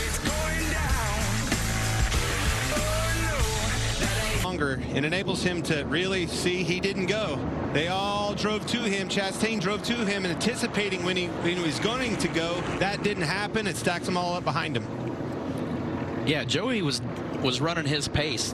The one car, the 42 behind, they're trying to take that gap, and they're trying to time it and get a run on it for momentum, and then that creates a big problem. So the key to that, if you're Logano, he didn't hit the brakes and slow down. He just didn't go. They anticipated. Chastain drove to him in anticipation where he was going to take off. He didn't do that. The rest is history. And Joey has that right to pick up the throttle anywhere in that zone he wants. I mean, that's the luxury as the leaders to pick that spot. So long as you don't brake check them and stack them up. If you do that, they'll call you on it. Maintain your speed. So 10 cars makes this the largest wreck in a cup race at Fontana ever. 10 cars involved. A.J. Allmendinger checked and released from the infield care center. And everyone either drove or walked away from this one. Ty Gibbs to repair. Hood up on Justin Haley's car. Everyone else is either in the garage or off pit road except Tyler Reddick, who now pulls away from his stall. A lot of damage for Christopher Bell, who was one of the favorites today. Pit road is still closed, and Reddick is idling toward the garage area, and that's as far as he gets. We'll be right back. Good gauge. When you come out of here, you come to this 2-mile racetrack. You got a 1.5 miles in Vegas, and then that short track. Oh, by the way, where the championship is settled at the end of the year. When you get back from here, you have a good round of where you're at, a report card, if you will, and the teams really know how to go to work and where to focus. So as we come to the restart, the first 16 cars stopped at lap 76. And this looks more orderly as we go back to green.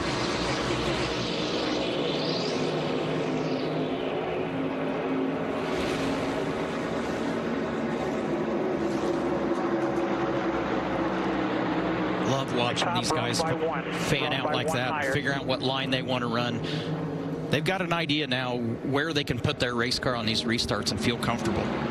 William Byron in the mix on the bottom. Great racing for the lead, 3 wide. You can't ask for better than that. Looking for 4 wide with Chastain coming.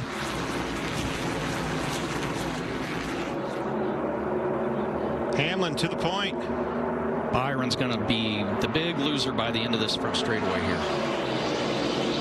You just see those 4 cars lined up like that, and William is pushing that air by himself.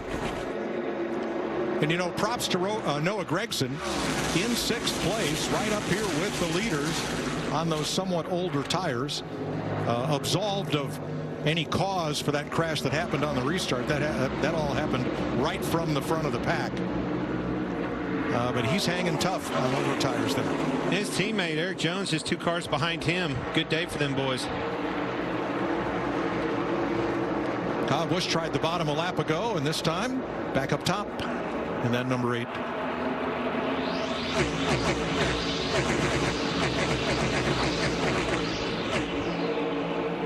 crash really changed the scope of this race. See a lot of guys up front. New clean air, new life, whole new outlook. 6 laps to halfway. Bowman Stenhouse for 6th, and Bubba Wallace, who's been one of the strongest Toyotas today. Yeah, he's been hanging out in that top 10 the entire day. He's been solid. He hasn't been a big mover forwards or backwards, but he definitely has got a top 10 car so far. Still a lot of 3 wide here. Well, going back in the field, several groups. Well, that's Suarez battling back from that mishap on pit road speeding penalty. Going where they're not. You see Kyle Busch right there. You see William Byron at the 3.5 mark. Logano took his line on the outside, forced him. See the momentum that he lost going to that line he didn't like in the fourth lane.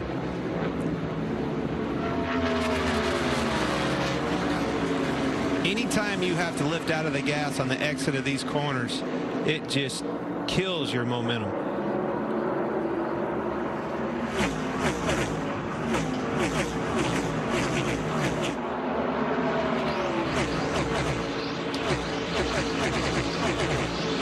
So cars that went to the garage from that restart crash: Christopher Bell, Ryan Preece, Tyler Reddick, Eric Almirola, AJ Allmendinger. I love the way that this 11 car, Denny Hamlin, points for him. Right in the middle of the corners where I was looking, that car was one of the only ones that was pointed, back down the hill, Tony. Wasn't headed up, needing to lift out of the wall, trying to, fight a tight condition there. His car was pointed, enables him to get to the gas. Not only gets to the gas, but get to it hard, wide open, make that straightaway as long as possible. Yeah, the key there is short-lived, though. Here comes this Chastain. Chastain got a big run off of 4. Denny couldn't hold him off. Man, exactly what I was saying that I liked in 1 and 2 was exactly what he couldn't do in 3 and 4. Didn't get the thing pointed right. Chastain got that big monster run on the outside. Back to the lead. Look at the gap he put on in just one corner, too.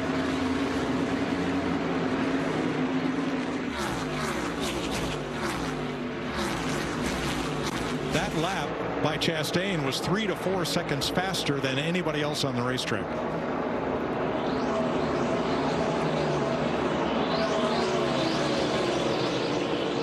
Buscher Harvick battling for 10th. 17. 2x2 with him. Looking back from that Hunt Brothers pizza cam. And here's Daniel Suarez battling Bowman. This is for 7th. Car's bouncing down that straightaway. That should bring Bubba Wallace right to him. And does. And Kevin Harvick, part of that mix. All right, we had this big wreck. Take cars out. Ruined a lot of people's days. I said it changes the scope of this race. That Kevin Harvick, new life for him. New opportunity. Has some clean air that he hasn't had all day. We'll see what he can do with it. Harvick has raced well, but just hasn't shown absolute speed. His fastest lap of the race came lap 48. We're at lap 99 now, and it was not even within half a second of other drivers' fastest laps of the race so far. So he's racing well. Doesn't seem to have watch his eyes right here. Speed. He's going to be looking for a clear up. Logano to 3rd. Pulling away from Byron.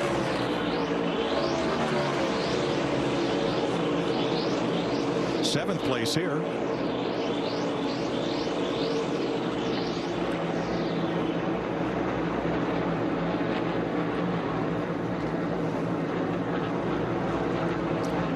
Let's check with Jamie. A few drivers have been checked at the medical center. Eric Almirola now. What did you see happen there on that restart, Eric? Just everybody stopped. Yeah, we took off in the restart zone. I was wide open, second gear, getting ready to grab third gear, and then all of a sudden, everybody just stopped. So I don't know if the leaders were playing games, checking up or not, but it caused a huge wreck, and just disappointing to have such a great speed weeks and not get the result there, and then to come here and not get the result again. So, oh well, we'll keep going. Next week, Vegas should be a good week for us. So we'll go see if we can get it done there. Thanks. Now Christopher Bell got turned into the wall, came off the wall right into Almirola, who got dumped down into the infield grass. Nothing he could do. We're past halfway, so we have an official race, and after the rain we saw the last 2 days here, that is a minor miracle. I cannot believe that, A, we got started on time, and B, that this track hasn't been leaking and seeing weepers and being able to, I really thought that was going to be the conversation for today, how we manage that, and if we were going to have to throw cautions and address the issue. Not one time. Well, let's give credit where due. NASCAR was here at 5:30 this morning to begin drying the track from overnight rain, and they worked right up till race time to give these drivers a good raceable surface and a dry one. Had a good plan, and execution was flawless, and yeah, you definitely have to give them credit. They worked their tails off, made all the difference for this race. And Mo, by the way, we ain't done with this race. There's an Xfinity race after that. That's right. 45 minutes after the checkered flag, the Xfinity race will air on FS2. If for some reason you don't get FS2, your cable or satellite provider, you can sign in. Shelton Creed right there. He'll be in that race. And watch it on the Fox Sports app. Up here learning as much as he can. Watching and listening. Listen to the comments. These guys are, talking about their cars, working through adjustments. A lot to learn up there. Now look at the double dippers. Those three drivers, including leader Ross Chastain, wanted to run the Xfinity race to get ready for today's Cup race and learn a little. Well, it's going to be vice versa, but they'll be in the show later this afternoon on FS2. That's another one for Kyle. I'm telling you, what did we say earlier? Don't poke the bear too many times.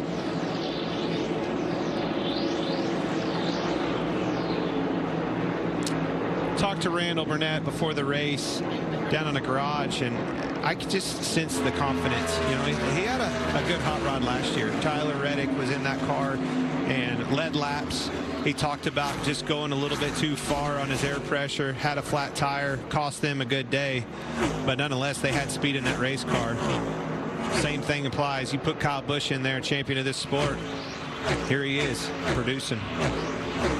Well, Busch's last lap was a quarter of a second faster than Ross Chastain, so Busch now up to second and closing in on the lead, side by side.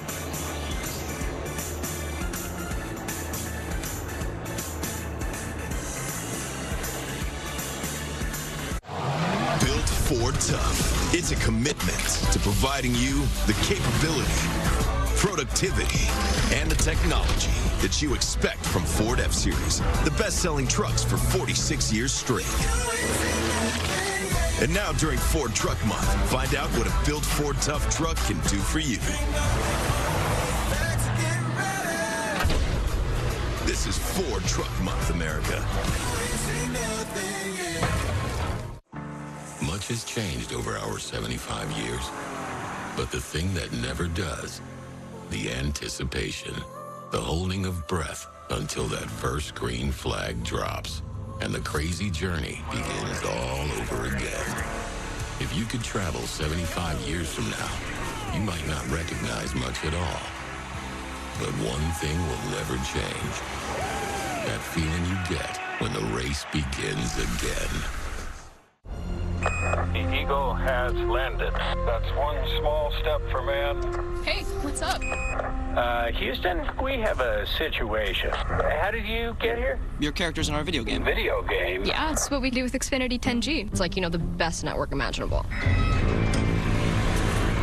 What the heck is that? Those are the bad guys. Are they friendly? The 10G network, only from Xfinity. One giant leap for mankind. Is there anything better than the sound of 3 races breathing life into a new NASCAR season? Get your tickets now at PhoenixRaceway.com. A promise is a trust not to be broken, whether spoken with an oath or sealed with a pinky. And after 100 years, we're still taking care of the military community and their families. That's our mission, always. All right, everybody, it's 2 of any of these for just $6. Can you get a Dave single with a 10-piece nug? Yeah. How about 2 Dave singles for $6? And that's class. Sit down, Toby. Sorry. Choose wisely. Choose Wendy's 2 for $6. What a privilege it is for you to have me here this evening, ladies and gentlemen. Don't worry, I'm going to get them all tonight.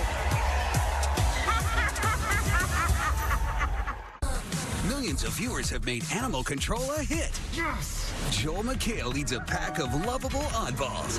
It's everything I thought it would be. Yeah, this is nice, and we deserve it. Animal Control, all new Thursday on Fox.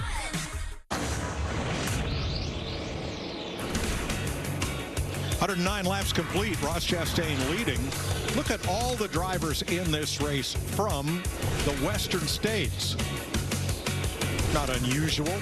There's year-round racing in California. Great place to grow young racers. Or the Bull Ring at Las Vegas. Or speedways around the Phoenix area.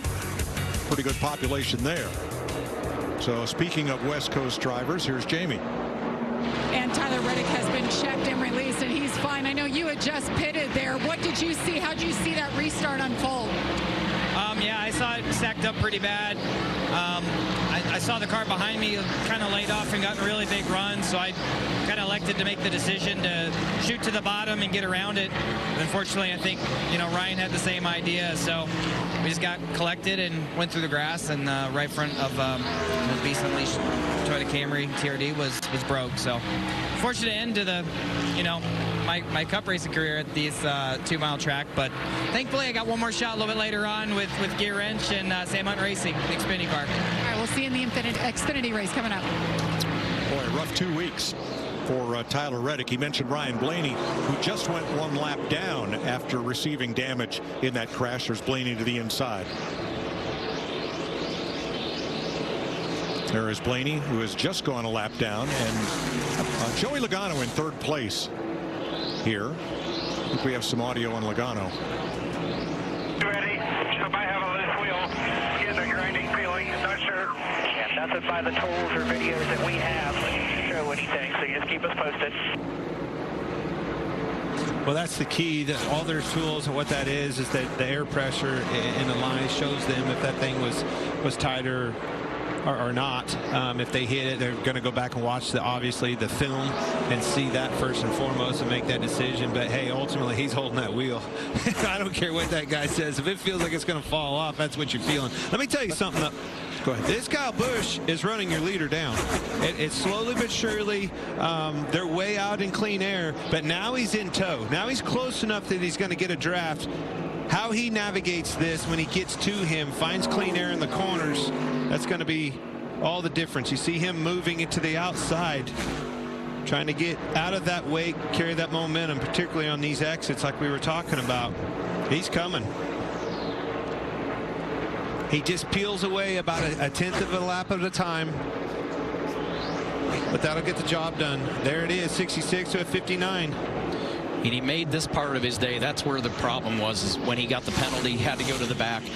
That's a lot of energy, a lot of hard work to try to work all the way back up to get yourself in a position like this now. Yeah, speeding penalty at lap 42. Here we are 70 laps later. Ricky Stenhouse. Now he continues at speed down the back straightaway.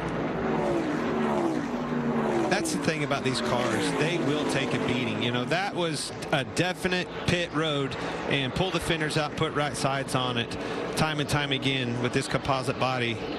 Saves and live another lap. All right, 2nd place Kyle Busch, we listened in. That right there in front of you. You're awful quiet in there. You all good? Y'all just ain't used to me yet. I'm used to having the chatty Kathy in there.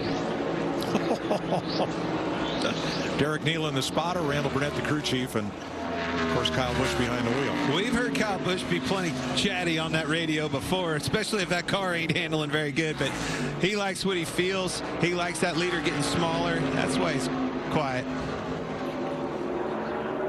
He's lost some time, though, to the leader here. And Stenhouse been in the wall again.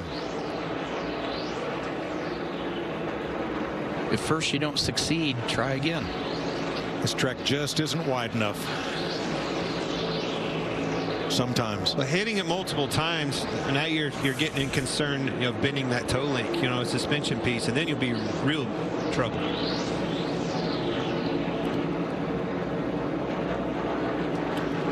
$15 laps to go in stage 2. Ross Chastain, the stage 1 winner, out front of Kyle Busch by 1.7 seconds.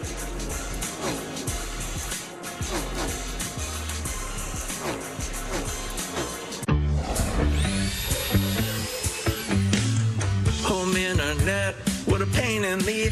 Hey, neighbor! Try T-Mobile, it sets up so fast. It's like Wi-Fi that runs on 5G. Home internet from T-Mobile? Wait till you see. Tell me more, tell me more. One cord's all that you need. Tell me more, tell me more. Don't you worry about speed.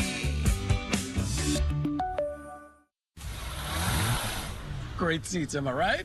You got this, Carlos! Thanks, Advance. Like Advance. I'm the #1 fan of Advance Auto Parts, and I am here for the free battery tests. Yes! Yes! Yes! Yes! And free die-hard battery installations. Let's go!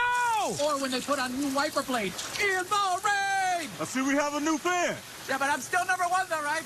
No, seriously, I'm still #1? Still #1. You think it'll ever stop raining? This is how we advance. This is the truck that helps keep families safe. And the truck that helps you get far from home.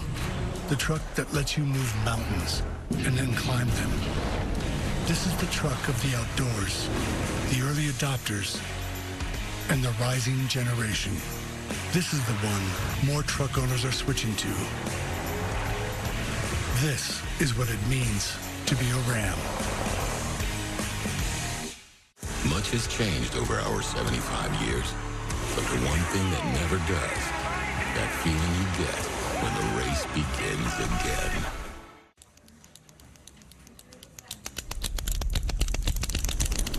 Uh-oh! Tear from behind!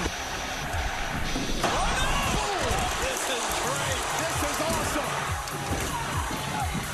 What is this maniac doing? You gotta be kidding me! Can I borrow your pen? Thank you.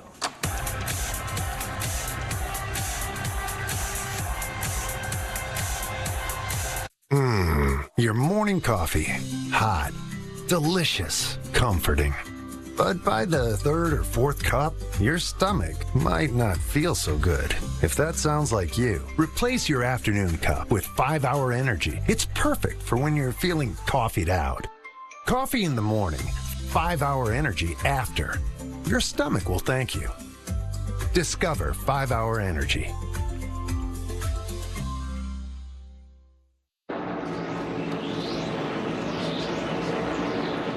Eighth place. Chevy teammates battling Elliott and Byron. Chris Buescher draws a bead on them, and here comes Austin Dillon on the bottom. All This four is all tires for eighth down on the place. apron. Yep. 10 to go in the stage.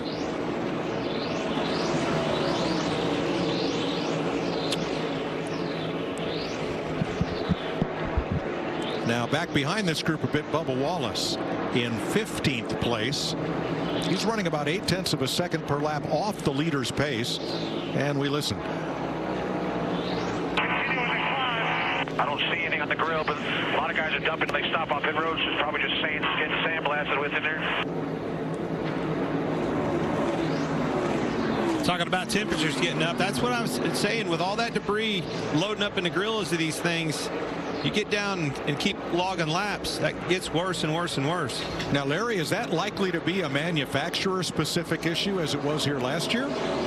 Well, it was all Toyotas 1 year ago, and David Wilson, president of Toyota Racing Development, said they all failed miserably with the block-off plates that Clint was talking about. Again, there's a plate in front of the radiator that's an option up to the team. You can run it wide open, you can run it half block, you can run different holes in it.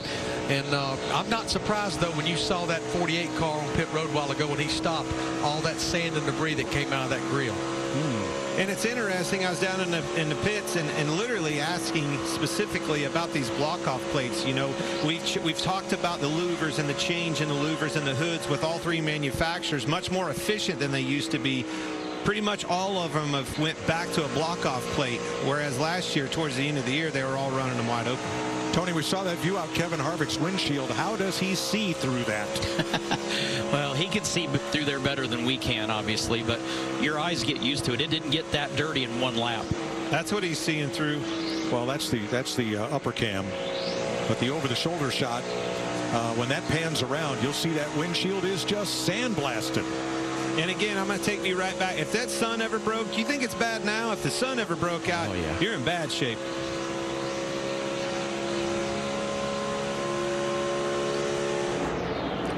Joey Logano has caught Kyle Busch, and apparently his concern over what he thought could be a loose wheel, not a concern anymore as he throws it off into the corner. What could that be? Kind of late in a run for a wheel to come loose. Yeah, and it sounds like it might be a hub, possibly. I mean, a grinding sound like that, you'll get it sometimes with the wheel. It's more a vibration with the wheel, but a grinding sound like that a lot of times is a hub. Start to see Kyle Busch fall off. You know, he was running Chastain down like I was talking about earlier, and long run speed is just not on their side. Looking for some adjustment, but I tell you what, old Kevin Harvick and that 4-car, they're good on a long run. Just slowly but surely keeps getting closer to the front. Them leaders keep getting bigger and bigger. Maybe he's a factor into this race. 6 to go in the stage. The battle's on. These stage points are so important. I didn't want to hear about stage points for the Daytona 500 last weekend, but now you're down to business. It's all about getting as many points as possible every single stage and finishing the deal at the end.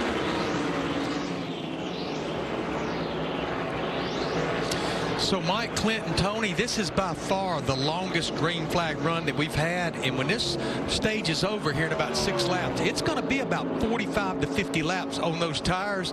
I'm telling you, these drivers, these guys, they're holding their breath right now. You mentioned it, Clint. If you don't have a perfectly balanced car, you are wearing on that right front or wearing on that right rear. Yeah, and as a driver, they're not the ones that are probably worried near as much as the guy on the box that knows how close that tire really is. 5 different teams in the top 5 as we come down to the end of stage 2. Regan? Well, Mike, guys might be holding their breath on tires, but keep an eye on the 48 of Alex Bowman in 7th position. That race car right now is worried, and that team is worried right now that they may not have enough fuel. They have been after him for the past 10 laps. Save fuel, save fuel. It might be a little tight for them to get to the end of the stage. Couple of drivers on the comeback right at the end of the points. 10th place, Corey LaJoie spun earlier. He's back up to 10th. Brad Keselowski got spun earlier, and he is up to 12th. So nice comebacks there. Points get paid to the top 10 at the end of the stage as Keselowski moves up to 11th. Battle's on for this second position. I'm telling you, great battle. All 3 of these cars getting after it. You can tell that the tires wore out, Tony. Everybody can't get down to the bottom. They're all needing that outside line. Jamie? Kevin Harvick making his 750th consecutive start in the series. This day has gone pretty well. He's such a methodical driver. That's exactly how they've approached it. They made a wedge adjustment, air pressure adjustment on the last stop. Said the car is turning better. He's up there running 4th now, Mike. 750 consecutive starts. Only Jeff Gordon and Ricky Rudd have ever done that in the entire 75-year history of NASCAR. So add Kevin Harvick to that very exclusive club. Absolutely. How about Suarez? Daniel Suarez coming back, bouncing back from his pit road mistake. Capitalize on it. He's going to end up with stage points here and back a part of this race in a big way. Yep, he's in 6th place. Make that 5th. That's big. Reestablished.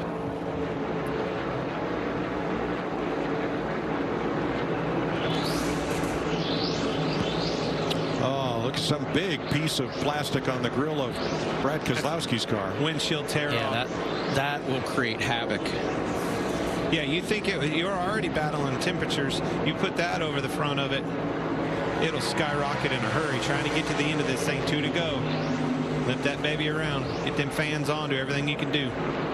The only other thing you could do is get some close enough to somebody, and he did. He did it right there. He used LaJoie, drafted up to him, took that pressure off that grill, cleaned the grill.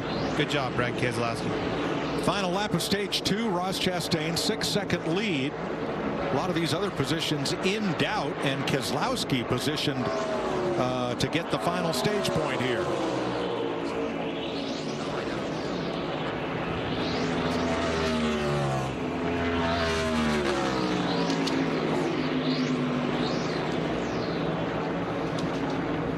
Kyle Busch holding 2nd over Logano and Harvick. The green and white checkered flag is going to go up in the air. And for the first time in his career, Ross Chastain has swept the stages. in a NASCAR Cup race.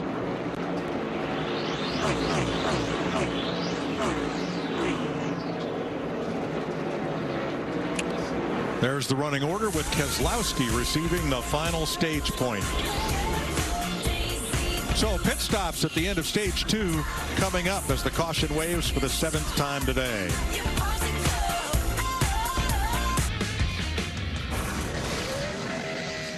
Ross Chastain swept the first 2 stages. There is the Hail Melon. The last lap go for glory move. He grabbed 5th gear in the back straightaway, kept his foot on the floor and let it eat all the way around the safer barrier to work his way into the final round of the playoffs and second in the chase for the championship last year. Raced a late model at age 12. Competed in figure 8 boat races. Now, that sounds like a terrible idea. Yes, it does, doesn't it? Can't believe you let me get that opportunity to get that in. Maybe we ought to try that. It sounds like a great idea. I'm wearing a helmet, though. I'm sure that's going to make the big difference. I hope so. Or, speaking of helmets. That's what at figure 8 we need to do. Well, I'll tell you, the guy in the black hoodie, he's holding 2 cans and steering his chair. Well, if you watch her, she's in the draft right there. She's figured out when she comes off the corner, but now she's trying to split traffic. Oh, no. See, he got the move on the inside. I like it. My kind of people. You can see it all out here in Southern California. I think you're going to see some wedge adjustments on the back windows of these cars. I guarantee after that long run, you're going to have heard a lot of these drivers screaming on the radio what adjustments they need. All right, they all stack up coming to pit road. Jamie. And Kyle Busch in the 8 has overcome that early speeding penalty from early in the race. Said the car is pretty good. He just wants to free it up a bit so he could fire off better. They're looking at an air pressure adjustment here, a packet full of fuel, and a clear tear off there as well. The one at Ross Chastain has absolutely been the class of the field so far. Building free there, but he likes the security. They're going to tighten him up just a bit to help him on the long run, Regan. Daniel Suarez in the 99, a great recovery as well from that speeding penalty. Right now, he needs help over the bumps on low air pressure in the 22 of Joey Logano. Burned the right rear off of that car too soon. Still tight firing off, but it got loose at the end, and it is still shaking bad. Kevin Harvick holds off Kyle Busch to the end of pit road, or does he? Sure did. How about it? Picks up 3 positions in the race off pit road. Chastain struggled. Long stop for Bubba Wallace. They're trying to pull debris out of the grill, and the same for Justin Haley.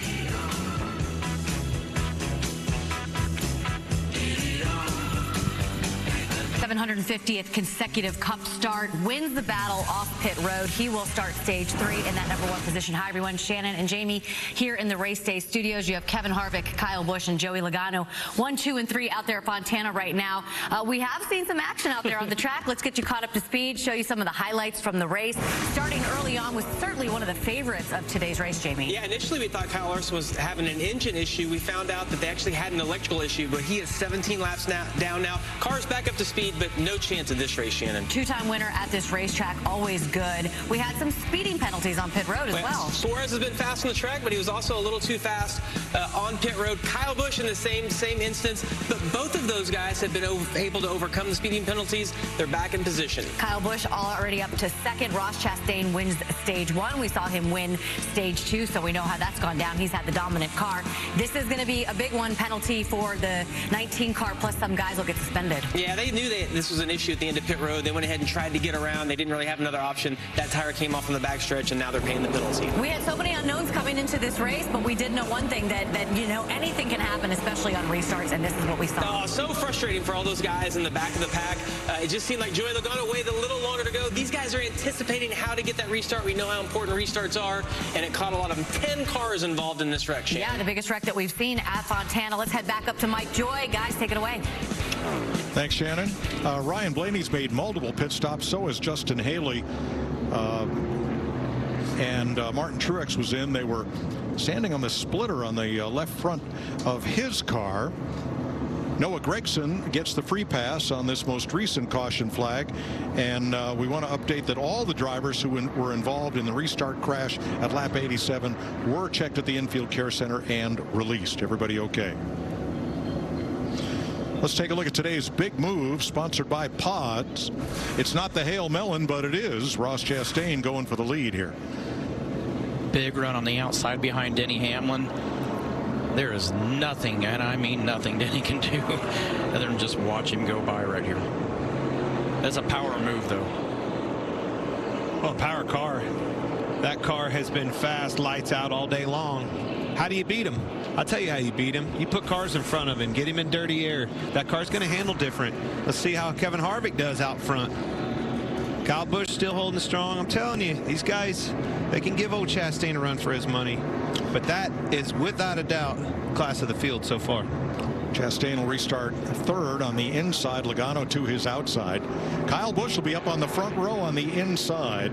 Now, he won the Bristol Dirt Race last year, but it has now been 609 days since Kyle Busch last won a Cup race on a paved or cement track. Hard to believe. You know, the pace that he was setting for wins all across in every series, quite frankly, was just unheard of. The match and the all-time greats, and had a little bit of a hiccup here, but I do believe you're going to see a lot of Kyle Busch and company on the 8 this year at RCR Racing. All right, let's catch up with Joey Logano and company. There was a groove on the inside of the left front wheel. Something might have got wedged in there. That's the grinding you felt maybe initially. Okay, step forward. Maybe something caught between the wheel and the caliper? Well, all the stuff that we saw at the beginning of the race on the racetrack, something small can get in there. There's not a lot of clearance between the calipers and the wheels, so very easy that could have happened. So in other words, you're good to go. Get on it. Yeah, don't worry about it anymore. We're going for it. And we're back to green. With Harvick outside Busch, Logano and Chastain right behind. Chastain with a big push on Busch. Let's see. I think he's going to clear them, for sure is. You better get up quick. They'll be coming, particularly on the outside. Those two leaders both tied with 60 career Cup Series wins, and each had a 10-year period in the last decade in which they were the winningest driver in the NASCAR Cup Series.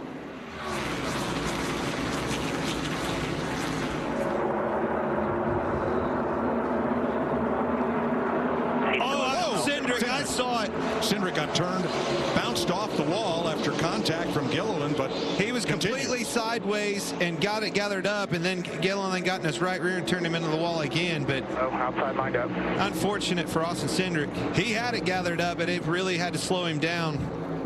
Gilliland had nowhere to go, got in the back of him and turned him in the wall. Watch the two, right side of your screen.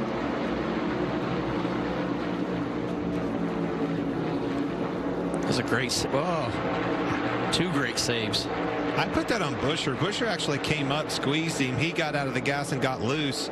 And when he did, it stacked him up. Gilliland got in the back of him. And another car bounced off the wall in 4, coming slowly toward us down the straightaway after pretty serious contact. That's going to be Ty Dillon, yes. He goes to the apron, and we stay green. It didn't look like he had right side damage. I think that car's, it's either flat on the left side or it's blown up. Well, he may have had some damage back in that restart crash. He was the first car that went spinning to the infield back at lap 87. With the speed he's going, he's not going to make it around. This could be another untimely caution for these guys. Makes it tricky in the closing lap. 60 to go. Another caution comes out like this. They could be in trouble in navigation of these tire sets. Might run low. Third place here, Chastain, Elliott, Logano. And caution is out for Ty Dillon. You're right. He's not going to make it back. So caution waves at lap 141. It's the 8th time today. There's no damage on that car. It's lost power. Man, now what, Larry? I'm coming to get 4 more fresh tires right here. They still, Clint, they remember they had 13 sets of stickers. I know we went through several real quickly, but you look at like Kyle Busch, he's used 6 sets. Harvick has used 7 sets. Chastain has used 6 sets. So they're still planning on laying down in those pits. Now smoke them if you got them. Now that is a practice of qualifying and practice being rained out yesterday because teams were allowed to carry their practice sets over for today's race. They were unused. Purchased, but unused. And this will put Martin Truex back on the lead lap. He is the free pass car.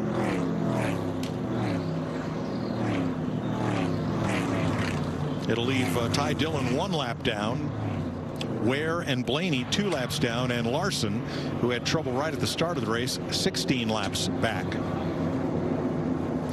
It's a battle of the pits. We knew track position's everything on this big racetrack, but man, these boys, they're putting the work in the pit area. Busch's bunch is good. Chastain had a little bit of hiccup that last stop. Kevin Harvick is solid. Top 10 pit stop rankings from last year. Ross Chastain topped the list, helping him to second in the final standings. There is his pit. William Byron and Chase Elliott as well, right up there. You know, starting to see Chase Elliott show back up in this conversation. A good pit stop, good you know, pit stop coming off and beating some cars here, getting closer to the front. That's that clean air you need. That hot rod likes that clean air, runs better, handles better.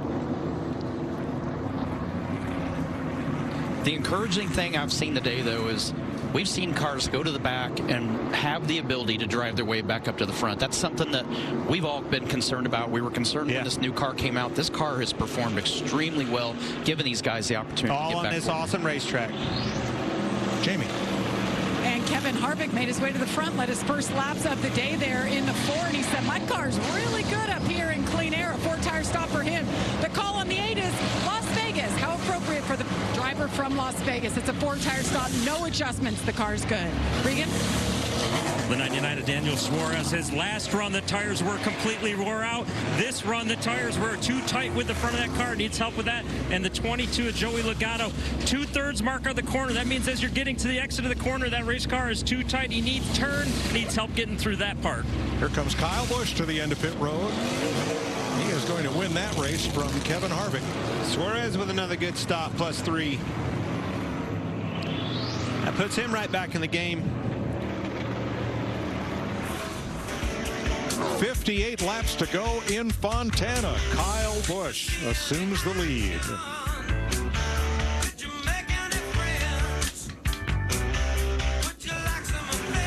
Figure out who has who for the Credit One Bank ones to watch. And as if it's not that obvious, Kyle Busch is my man, that number 8. He's been up front. He's been in contention. He's got the adjustments. He's going to be the guy. Clint, Kevin Harvick, 22 years ago today, made his first career start. Today is his 792nd start, and he's looking for that first win. You better keep an eye on that 4 car. Hey, I'm going to go with the guy that has been the most consistent all day, and the stat of 4 out of the last 5 winners have led the most laps. I'm going with the one of Ross Chastain. Hey, we haven't talked about Chase Elliott in the 9 very much, but he started in the back, and they've made some good improvements. In 7th now, remember, he was battling his teammate for the win at the end of this thing a year ago. I think Chase Elliott gets it done today. Mike? Roger Penske built this track in the mid-1990s. This is a race that has been circled on his drivers' calendars. Joey Logano has never won here. Maybe today. And those are your Credit One Bank ones to watch, with 56 laps to go.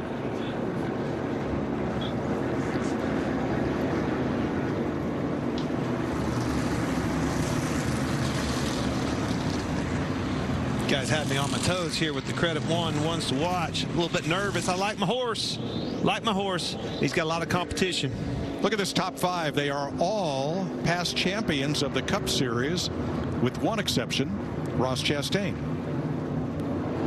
Bubba Wallace with a late pit stop to top off.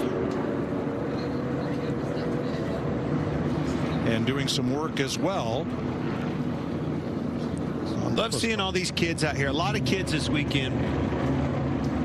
Love it. Chastain's led 71 laps. No one else has led as much as 20. Chilly day in Southern California, but a packed house.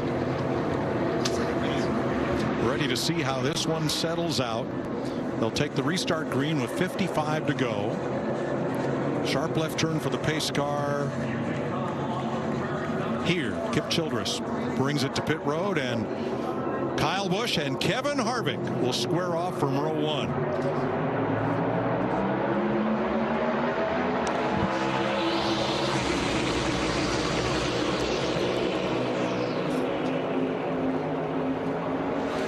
Stop tight, headlight lowered. Split below you, top of 3, 4, 1, down bottom. Watch the one to slide up here. 4 wide. 4, door. Everywhere. Comes Logano, got around the outside of 4. 4 stuck in on the bottom. Suarez, Denny Hamlin. Not a good restart for Kevin Harvick.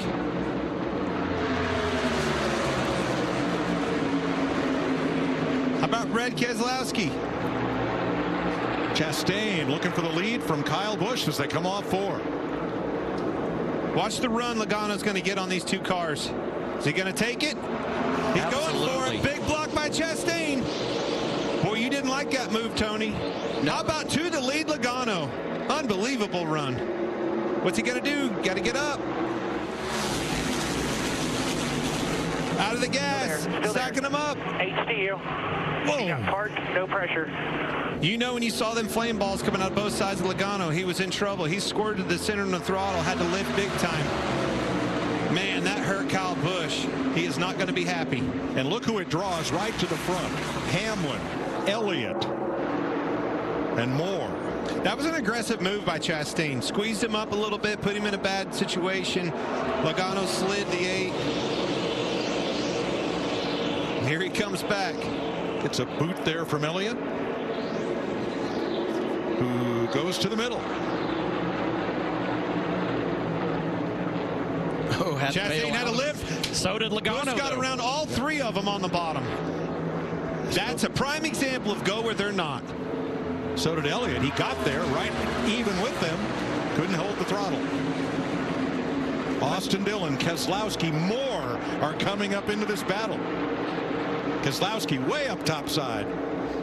Past Hamlin. On Elliott.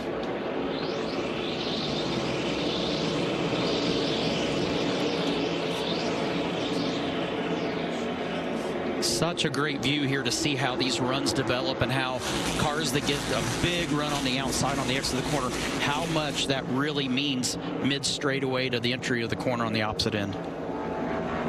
All the way back through the field. And right now, everybody's a contender.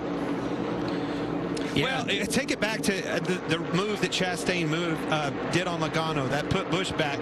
Busch passing all 3 cars, getting back there. You can see the sense of urgency really picking up with these guys. 51 laps to go in the Pala Casino 400 at Auto Club Speedway. Final race on the 2-mile configuration, and everybody here wants to win it. All that give and take that we were talking about, that's out the window. 50 to go. These boys are going to start putting each other in bad situations. Jamie.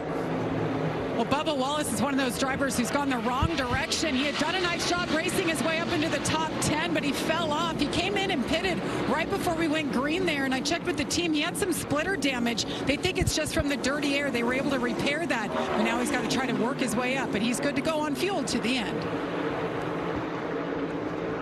Wallace is 24th. And the racing's just as good back there as it is up front. 3rd place and for the lead. Man, he's trying, but I'm telling you, have to be careful there, Tony. Going down, you're asking a lot out of the car, pulling on that wheel, scrubbing a lot of tire off. You're going to need that in the long run. Yeah, but this is definitely, I feel like, have shown to be the 2 strongest cars on the racetrack. That restart, Kyle got shuffled back to 5th or 6th, has drove his way back to 2nd. Bidding for the lead here. I mean, it's these guys are going to be the ones we got to watch at the end of this. Yeah, who could capitalize, right? Answered that call. He got back and mired in traffic, made a big move. Answered that call right back on the bumper of the leader. I think the big thing is if Kyle can actually get by him, then we're going to find out how strong that 1 car really is. We know he's good in clean air, but if he gets bumped back to 2nd where he's in the dirty air and the roles are reversed, then we're going to see how strong that car really is. His elbows are going to be up. He's going to make it very hard on Kyle Busch to get around him. And the three most aggressive drivers in the sport, the three drivers most known for I'm here to win and you're not, are running 1, 2, 3. The game's evolved. I mean, that's how it's changed. That's the etiquette has changed over time, and it's been slowly, but I mean, that's how critical these cars, they're so close to each other. You can't give and take like we used to do back in the day. You have to take all the time if you're going to get up front and stay there. Talk about the other side of that equation. Look at the 4 car, negative 11 on that restart. Big hit for him.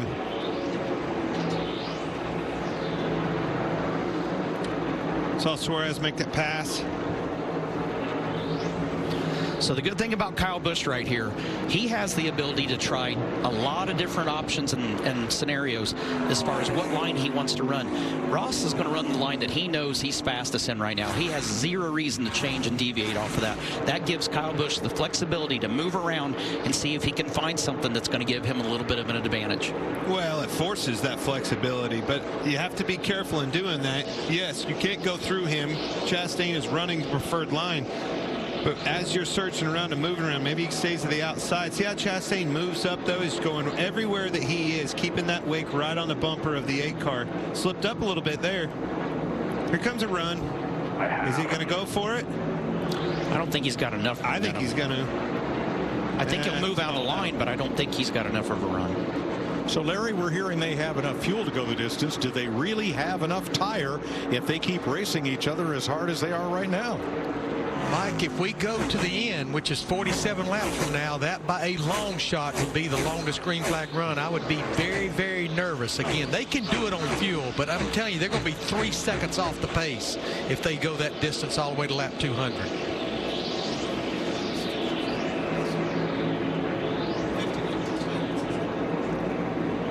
Denny Hamlin for 5th. And trying to close on Chase Elliott, who was right up on Logano's bumper, no longer.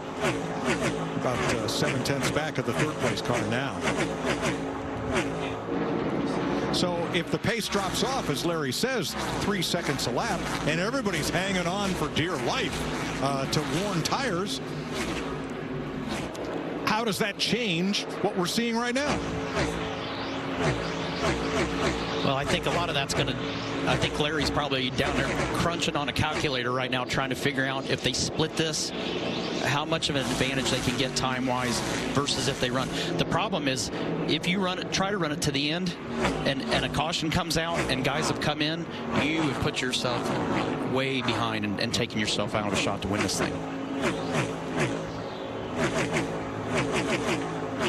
45 laps to go. Ross Chastain leading Kyle Busch by half a second. Joey Logano another second back. What a day it's been so far in Fontana. Sunday, 3 Eastern on Fox and the Fox Sports app. Here in Southern California, 41 laps to go. And we have just one side-by-side break between here and the checkered flag if this race continues to go green. Ross Chastain in front of Kyle Busch by not seconds but car lengths. Joey Logano 1 second back. Chase Elliott, Denny Hamlin the top 5, and Hamlin thinking he might have an issue. We'll get to that in a moment. Aerial coverage today provided by Goodyear, powering every mile and every moment on NASCAR's road to victory. Goodyear, more driven. Now, I know I picked him, and obviously that was my horse, right? But I'm telling you, I'm impressed with Kyle Busch. Anywhere on the racetrack, that battle for the lead in that 8 car is the only one that can stay that close to a bumper of a car for this long. Everybody else gets there, then they fall off. He is hounding that leader. I think he's going to get him. Whoops, not right there. Open that door just long enough. Outside of him. Yep. See the gap there. See in that dirt when he's trying to get that thing rotated, how bad that dirty air hurts him. Now he's loose up off the corner. That all started from being tight in that wake. He's going to have to figure out that Chastain moves down, gives him a lane on that outside. That's where it's going to happen. Let's check with Jamie. I just checked in with Kyle Busch's team and Randall Burnett. He told me they're about 6 laps short. So he told his driver, we're going to come in the next 15 laps. So they're going to play this by ear. Same with the 1 on their radio saying the same thing. So these two on the same strategy. Look for them to pit at least one more time. So when that happens, does that draw everybody to pit road? I think it does, and I think even more importantly that probably the first one that actually comes is probably going to have the advantage, because the amount of time that second car that hasn't come in yet, the amount of time that they're going to lose versus the fresh tires could be the difference. And guys, what I'm going to do, if I know I've got a pit, I'm coming in about 8 laps. I'm absolutely splitting this stage in half, maybe coming a lap or 2 earlier before you split it in half. Get advantage, Tony, of those 4 fresh tires. That's exactly what you just said, Tony. He's going to try. If it's 8 laps, I'm going to pit on 6, beat you to the punch. But the thing is, that other guy knows that too. So what happens if you stay out and conserve? I don't know. You might get beat still. That's the thing. Those guys can go in there and put tires on and really capitalize on the speed in those new tires. But if you do a good enough job, maybe that's what's fun about this sport, man. You've been watching this all day long, and right at the end of this thing, all hell could break loose. Well, and the 2 leaders say they come in and pit, and they go out and run 4 laps, and then the caution comes out, and everybody else has stayed out. Everybody is going to come. They're going to be forced to come, and they're going to be buried in track position. So you've got it. It sounds easy of just be the first one on pit road, but there's way more to it. Chase Elliott to 3rd. There's going to be somebody in that top 10 that tries to make it. Guaranteed, because it's a full lap you give up from entrance to exit of pit road under green, a full lap. Well, look at some of the bright stories a little further back off the lead. Both RCR cars are in the top 10. Brad Keselowski and Chris Buescher. And Martin Truex has come from 2 laps down back up into the top 15. And somebody I want to point out that has had a solid day, started in the top 10. Corey LaJoie's had a very, very solid race today. Absolutely. Keselowski, you said it. Now, who could stay out and try to go for it, try to capitalize on that? That'd be a guy that I think try that. I'm telling you, I think they split this thing. I think they all pit. And it's a matter of who does it first, and more or less, don't make a mistake. You want to talk about costing you? You get caught speeding right here, that'll be huge. You mentioned Corey LaJoie. They have been a contrary on strategy all last season. If everybody comes, I'll bet they stay out and try to just kind of fuel mileage and tire mileage this out to the end. And it might work. But the good thing is he's legitimately had speed. He stayed in the top 15 the entire day. He's had a halfway decent car, and he's done a great job. I mean, we had a moment off the turn 2 where it got a little tight, but he's done a great job behind the wheel. They're having a good result. Well, hey, it's a prime. Here it comes, 22. First shot fired. Earlier thought he might have a wheel problem. Turned out to be been on the wall. Something stuck. That's why he's pitting. Regan. Like Joey Logano decided now that they were coming. Nothing about being in the wall yet on the radio, but that race car has been very loose for him this entire run as well as the last run. Cords on the right rear on the tires on that. The first cords that I've seen down here on pit road all day long. It's going to draw them all in, guys. Yep. Might as well get 4 since you're here. And here they come. Yep, leaders. Kyle Busch and Ross Chastain. Wow, look at the job of Chastain passing him on entrance. Was he speeding? Jamie. And these two have been glued together. They wanted to come with 25 to go, but once the 22 pitted, they knew they had to come right now. Both of them saying car is a little bit loose. Air pressure adjustment already happened. A 4-tire stop for the 8th. Let's see if the team gets it done like they have all day. The one on the right side continues to work, Mike. Truex and Byron are in. Harvick has stopped. And Busch and Chastain will leave just the way they came in, together. And let's see where they blend in. Chase Elliott, now the leader, he'll come to pit road. Jamie. And Chase Elliott can't count this guy out. They have been working on this car and slowly making his way forward. Worked his way up to 3rd there as his pit crew goes to work. A 4-tire stop here. Really want a rebound after Daytona last week, and the 3 is in as well. Yeah, Dillon is in. Stenhouse, Eric Jones to pit road. Ty Gibbs in as well. So far, 10 cars have come in under green in this sequence. And Larry, I would guess you'd want to be in by now if you're not just going to stay out. Yeah, if you're going to pit, you need to get in there and get advantage of these 4 fresh tires. But I look at the drivers running second and third, Mike. RFK Racing, Keselowski and Chris Buescher. Brad Keselowski, no matter what car he's driving, is notorious for getting off strategy. Regan. Daniel Suarez, a really steady day all day long today. After the pit road speeding penalty, everything else has been great on pit road for him. Race car still just a little bit too edgy for him, needs a little additional grip. All right, so 8 cars are still on the racetrack that did not stop under green in this sequence. They are the first 6 cars down to Michael McDowell, along with Wallace and Gregson. Well, the 22 pulled them all in, right? Tried to short pit them, but they answered that call. Busch and Chastain both. I'm telling you, Chastain almost passed Busch on the entrance of pit road. That could have been all the difference in the world in who wins this race. That was very, very close. Now Logano, who was the first car to come in, is now back at 16th spot. Hamlin, Keselowski, Burton, McDowell, Wallace, and Gregson are those still on track. I want to brag on Ross Chastain a minute. I've been studying this a lot, and the pit stops, you say, the pit crew is the best. You heard Larry say that earlier, going back to last year. But that guy in the car, his pit entrance and pit exit and rolling times are better than everybody else as well on his side of the game. So I'm telling you, you saw a snapshot of that. That was where it all comes together as far as a pit road performance conversation. So how much of the 8 car do you feel like was after getting that penalty sitting there going, I got to pull the reins back. I can't push this after pushing it earlier in the day. Absolutely, but that's all part of it, right? You lose that confidence when you make a mistake. Change of plan. Hamlin, Keselowski are going to pit this time. So that will leave just 4 cars on the racetrack. Burton, McDowell, Gregson, and Wallace that have not pitted under green. When this all started, Joey Logano was 6 seconds off the lead. We'll update in a moment and start with Regan. Mike, about 15 laps ago, Denny Hamlin came on the radio, thought he had an engine blowing up. The team looked at all the data that they have, said, we don't see a problem here. It has not been a problem since then. As per his race car right now, just free on entry when he's off the gas pedal and trying to let that car coast into the corner. A little bit tight after that, but been pretty solid all day. Harrison Burton will assume the lead with Keselowski's stop. Bubba Wallace is in as well.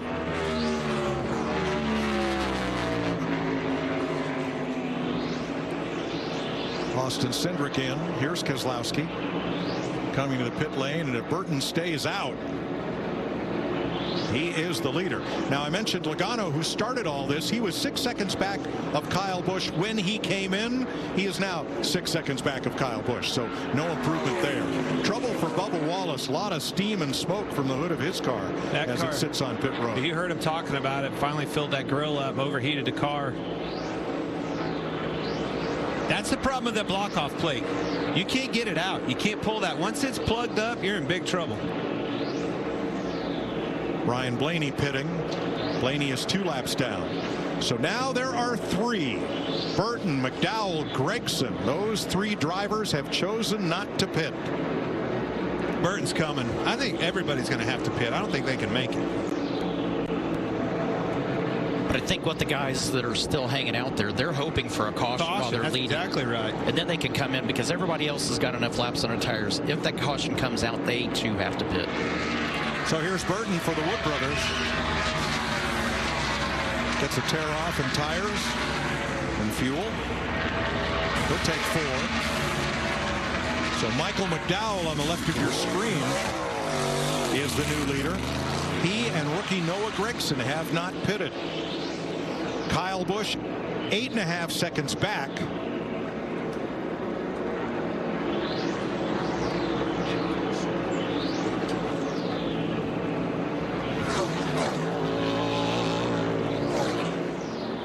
And there are your 2 leaders. They're separated by 8 seconds with 25 to go. And that last lap, Busch was 2 seconds faster than McDowell by virtue of new tires. And it takes me back to what we were watching with Busch and Chastain. I knew if you got that 8 car in front of him, Chastain was holding him up. You got him out front. sailed. Ship has sailed. That baby is flying. Well, right now, if I was Michael McDowell, I'd run that thing until it stops running. Well, I think you have to. I mean, you're pot committed at this point. So, and there's nothing wrong with that. I mean, that's the strategy that is going to play best into his hand for the way his day is going right now. Right. But I think what crew chief Travis Peterson's doing, to your point, you know, stay out there at least while you got the lead. Now, maybe when you lose the lead, go ahead and come in. But to your point earlier, you get a caution now. Everybody's coming back to pit road for 4 tires, and you're the leader. Good point, Larry. Yeah, not a lot to lose there for them. Hope for gain. Bubba's done for the day, out of the car. The baby was melted down. So Wallace will be the 7th retiree from this race, joining Ty Dillon, Christopher Bell, Ryan Preece, Tyler Reddick, Eric Almirola, and A.J. Allmendinger in the garage area. Kyle Busch now 4.5 seconds off the lead.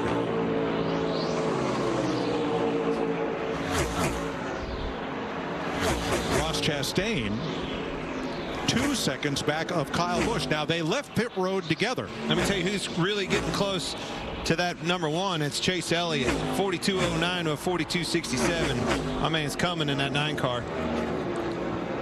Half a second. Fastest car on the racetrack. By a lot.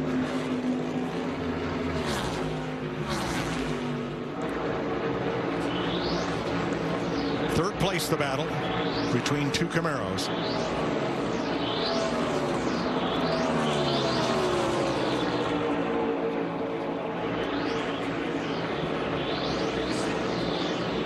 McDowell is now lapping in the 44-second range. He's in trouble.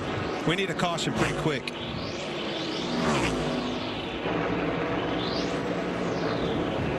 That's your gap from first to second there. Down to 2 seconds. And just to show you the fall off now, McDowell's tires are 25 laps more worn than Kyle Busch's. And the difference in their speed is pretty incredible. McDowell 188 into the corner. Kyle 192 into turn 1. But it's corner speed. That's where that big number comes from at the end of the straightaway, is how good a job did you do rolling the corner on the opposite end, building that momentum up. Here he is. Chase Elliott making the pass for second on Chastain. But and the new leader, Kyle Busch. They're stuck behind the 42 and the 51. They're just getting clear of them now. Kyle Busch in his 2nd race for Richard Childress had a chance to win the Daytona 500. Things did not go his or teammate Austin Dillon's way. I'm happy for Richard Childress. This was a bold move for him, putting Kyle Busch in that car. We're talking years removed. There was a time where he was telling somebody to hold his watch because he was going to beat him up. Now look at him, puts him in that car, finally found that Dale Earnhardt type of a driver behind the wheel that he's looking for in Kyle Busch. I think this deal's going to work. I really do. 20 laps to go. Let's get our final side-by-side break out of the way. Kyle Busch now leading Michael McDowell by 1.5 and Chase Elliott by nearly 3 seconds.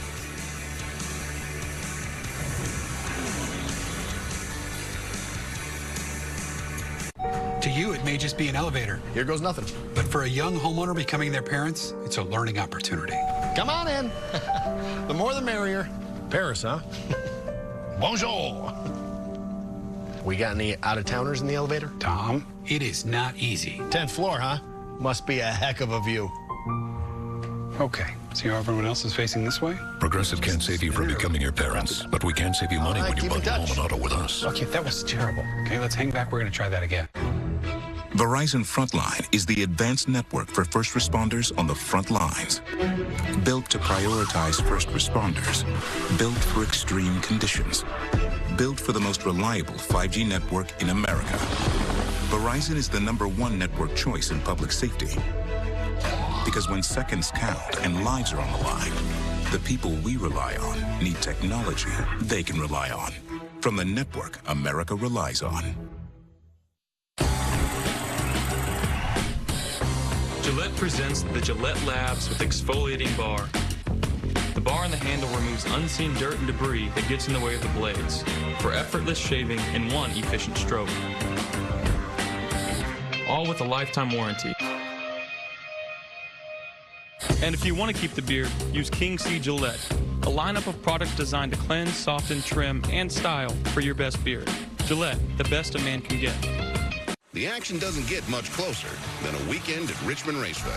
Just 10 minutes from downtown, this track packs it in. Get your tickets now at richmondraceway.com. Ray Magliozzi here. eBay Motors has the right parts at the right prices. Hey, Dave. Yep. Wait. How are those new wipers?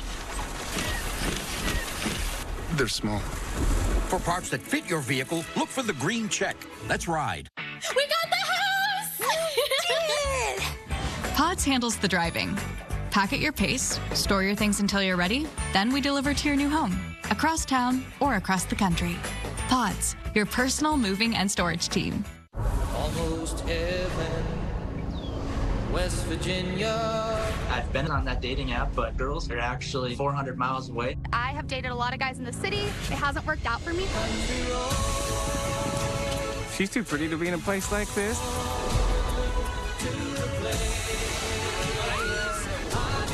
Why I'm struggling so much with this. This is a lot harder than I thought it was going to be. Take me home, down country road.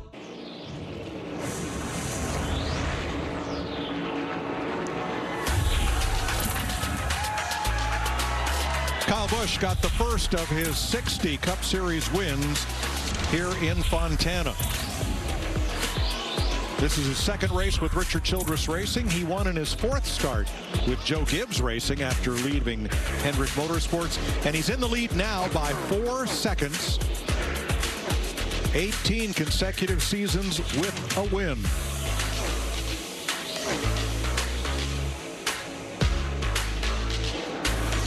Everybody else on that list has been nominated for the Hall of Fame.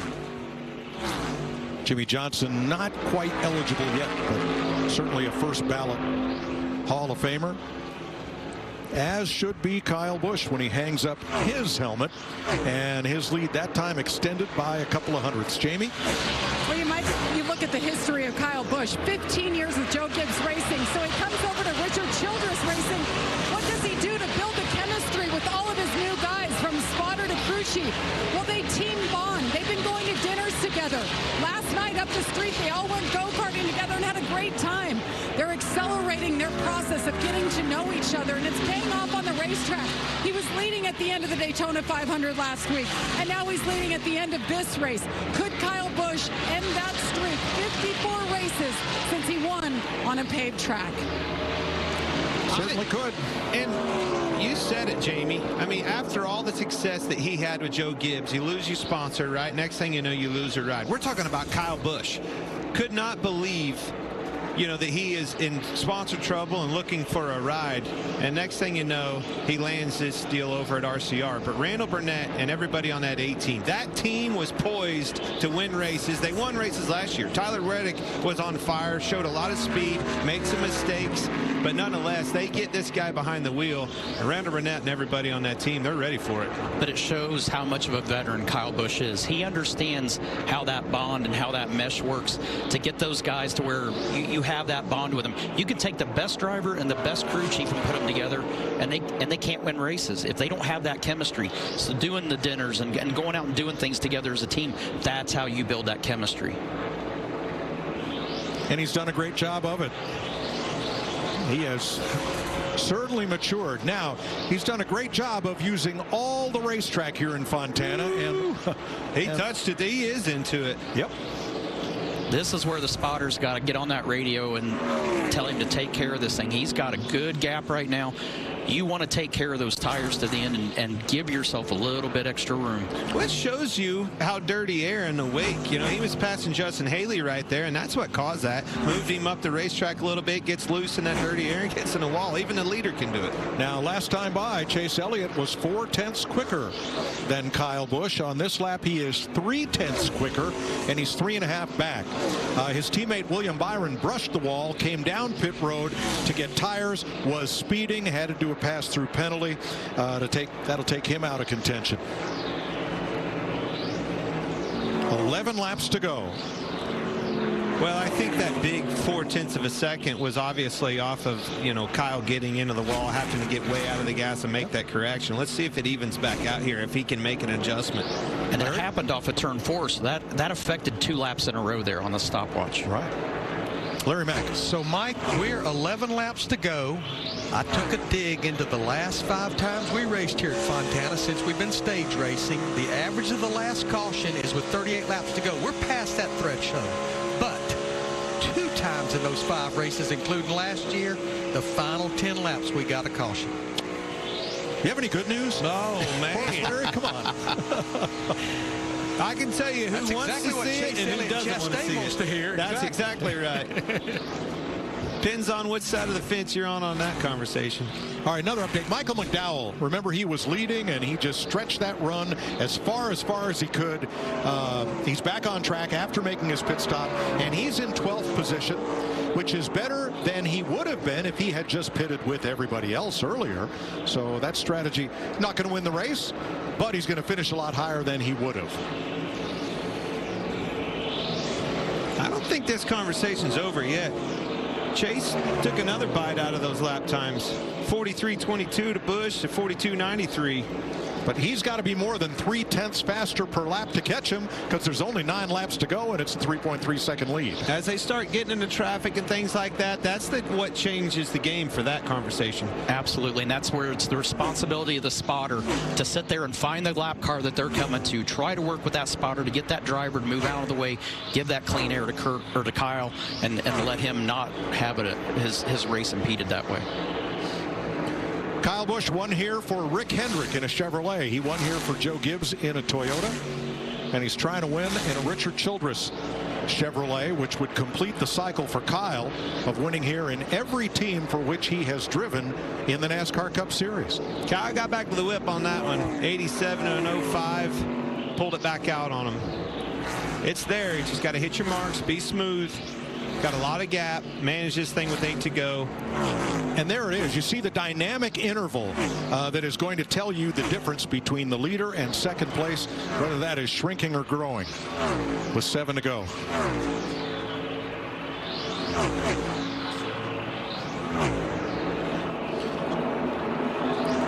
Harvick, Hamlin, Suarez, Keselowski. And Hamlin might have got into the wall here.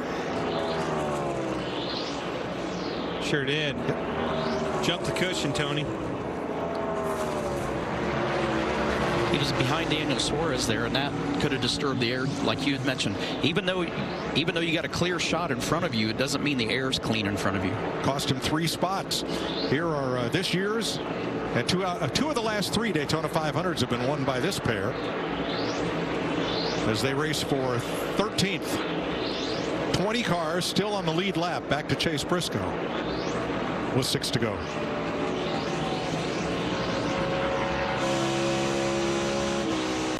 Briscoe up and down day, spent some time in the pits, battled some issues, but he's managed to stay on, or get back on and stay on the lead lap.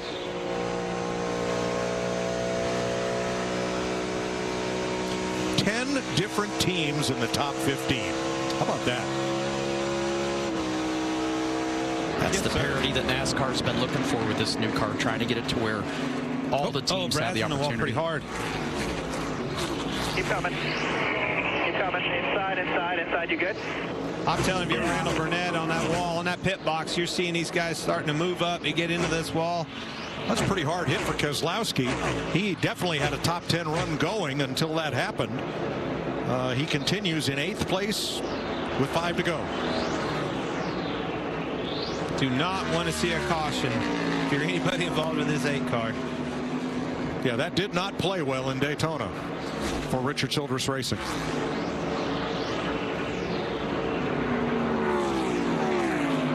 Daniel Suarez apparently had a tire cut down at Daytona, spun, stuck in the grass, brought out that caution. And Trackhouse Racing, they mean business. I'm telling you, they're the real deal. That's no fluke last year that we saw. 4 to go.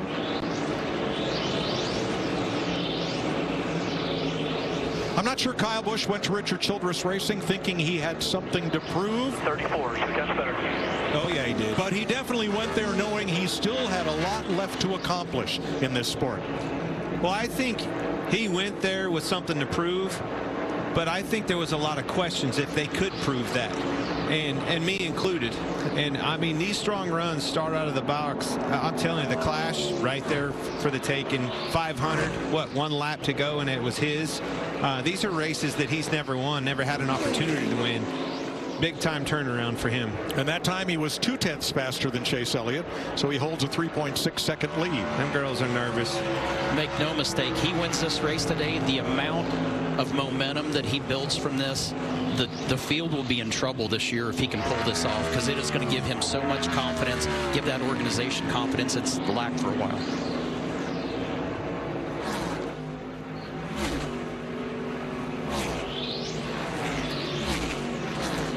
Nerve-wracking laps. You hear every nut, every bolt in that car, every rock hitting the quarter panels, everything.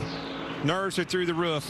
Especially for Richard Childress, as he famously told Larry Mack one February Sunday, we've been here before, late in the race. He's so nervous. I love that guy. Gave me my opportunity in this sport. Means a lot to me. It's pretty cool to see him. He's back. I'm telling you, RC's back. We really don't even have to pass the 14 here. Just keep your shit clean. And we apologize for that language, but here we are, a lap away from the checkered flag.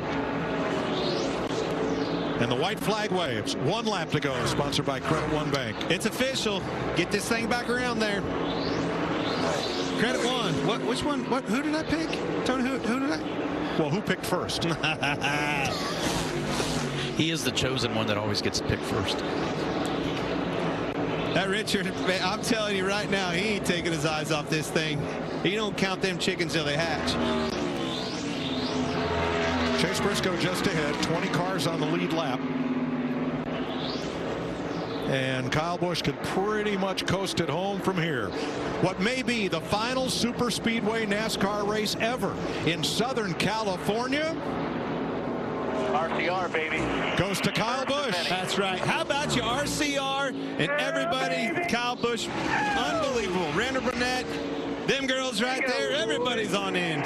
That's a big win, huge win. Richard Childress Racing and Chevrolet.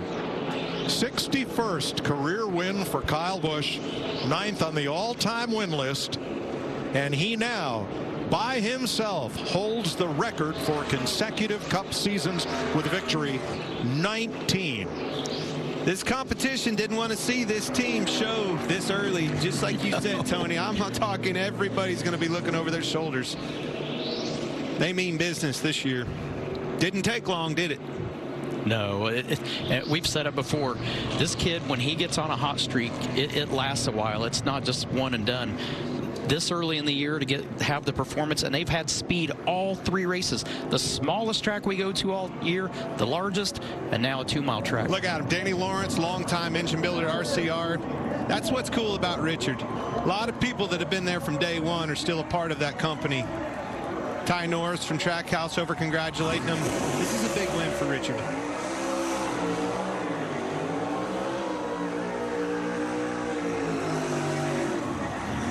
Probably had some of his own skin in this thing. You know, Richard probably had to dig into his own pockets to put that kid in his car. Stuck his neck out for it, stuck his neck out for them employees of RCR. It's paying off. Well, it's also a big win for the sport. I mean, everybody loves a surprise winner like Ricky Stenhouse at Daytona, but it's also big for NASCAR to have your biggest winners keep on winning.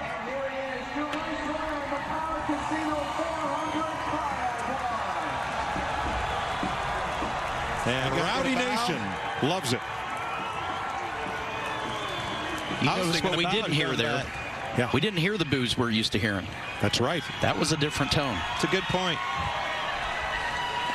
They know this is an uphill battle for him to make a change in organizations like this. They pull for the underdog, and now he was that. But I don't know that they'll consider him an underdog for very much longer. Chase Elliott finishes second, 3 seconds back. Ross Chastain 7 seconds back. Daniel Suarez 11 seconds back. It's a top 4 sweep for Chevrolet. And there's the bow. Kyle Busch's signature move for the 61st time in his NASCAR Cup career.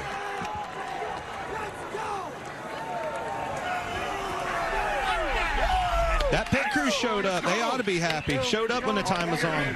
Put the pressure on them at that end. They answered the call. Got him out front. Team effort.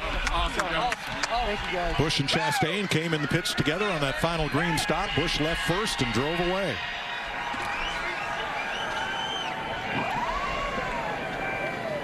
We wanted to see if we ever got those roles reversed between the 1 and the 8, what would happen. And we did. Regan. Well, Kyle Busch getting the helmet off. Kyle, the well-documented move to Richard Childress Racing.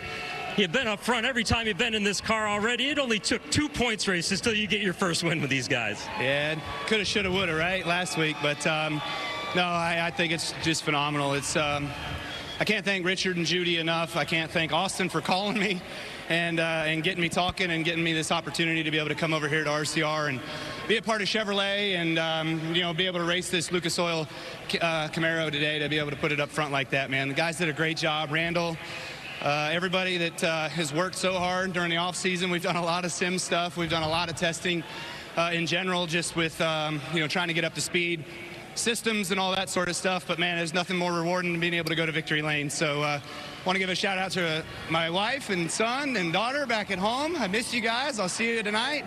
And then, you know, also Rowdy Energy, appreciate them. I need some 3-Chief for my hands, man. I death gripped that wheel throughout the second half of that race, but we held on, man. We got it today. Kyle, you've won a lot of big races through your career, but given everything that went in with the move and the change in teams, where does this one rank? I think it ranks high, just because it ranks to the fact of I can do it. You know, I never doubted myself, but sometimes you do. You know, you kind of get down on it. You wonder what's going on and what's happening, and you put yourself in a different situation, and you're able to come out here and reward your guys. It's not about me always winning, but it's always about the guys. I've been with a lot of great people that have given me a lot of great opportunities in my career, so it's awesome to be able to reward them. You know, so I'm going to enjoy it for sure, and hopefully there's many more left to go. Kyle Busch, your winner in California.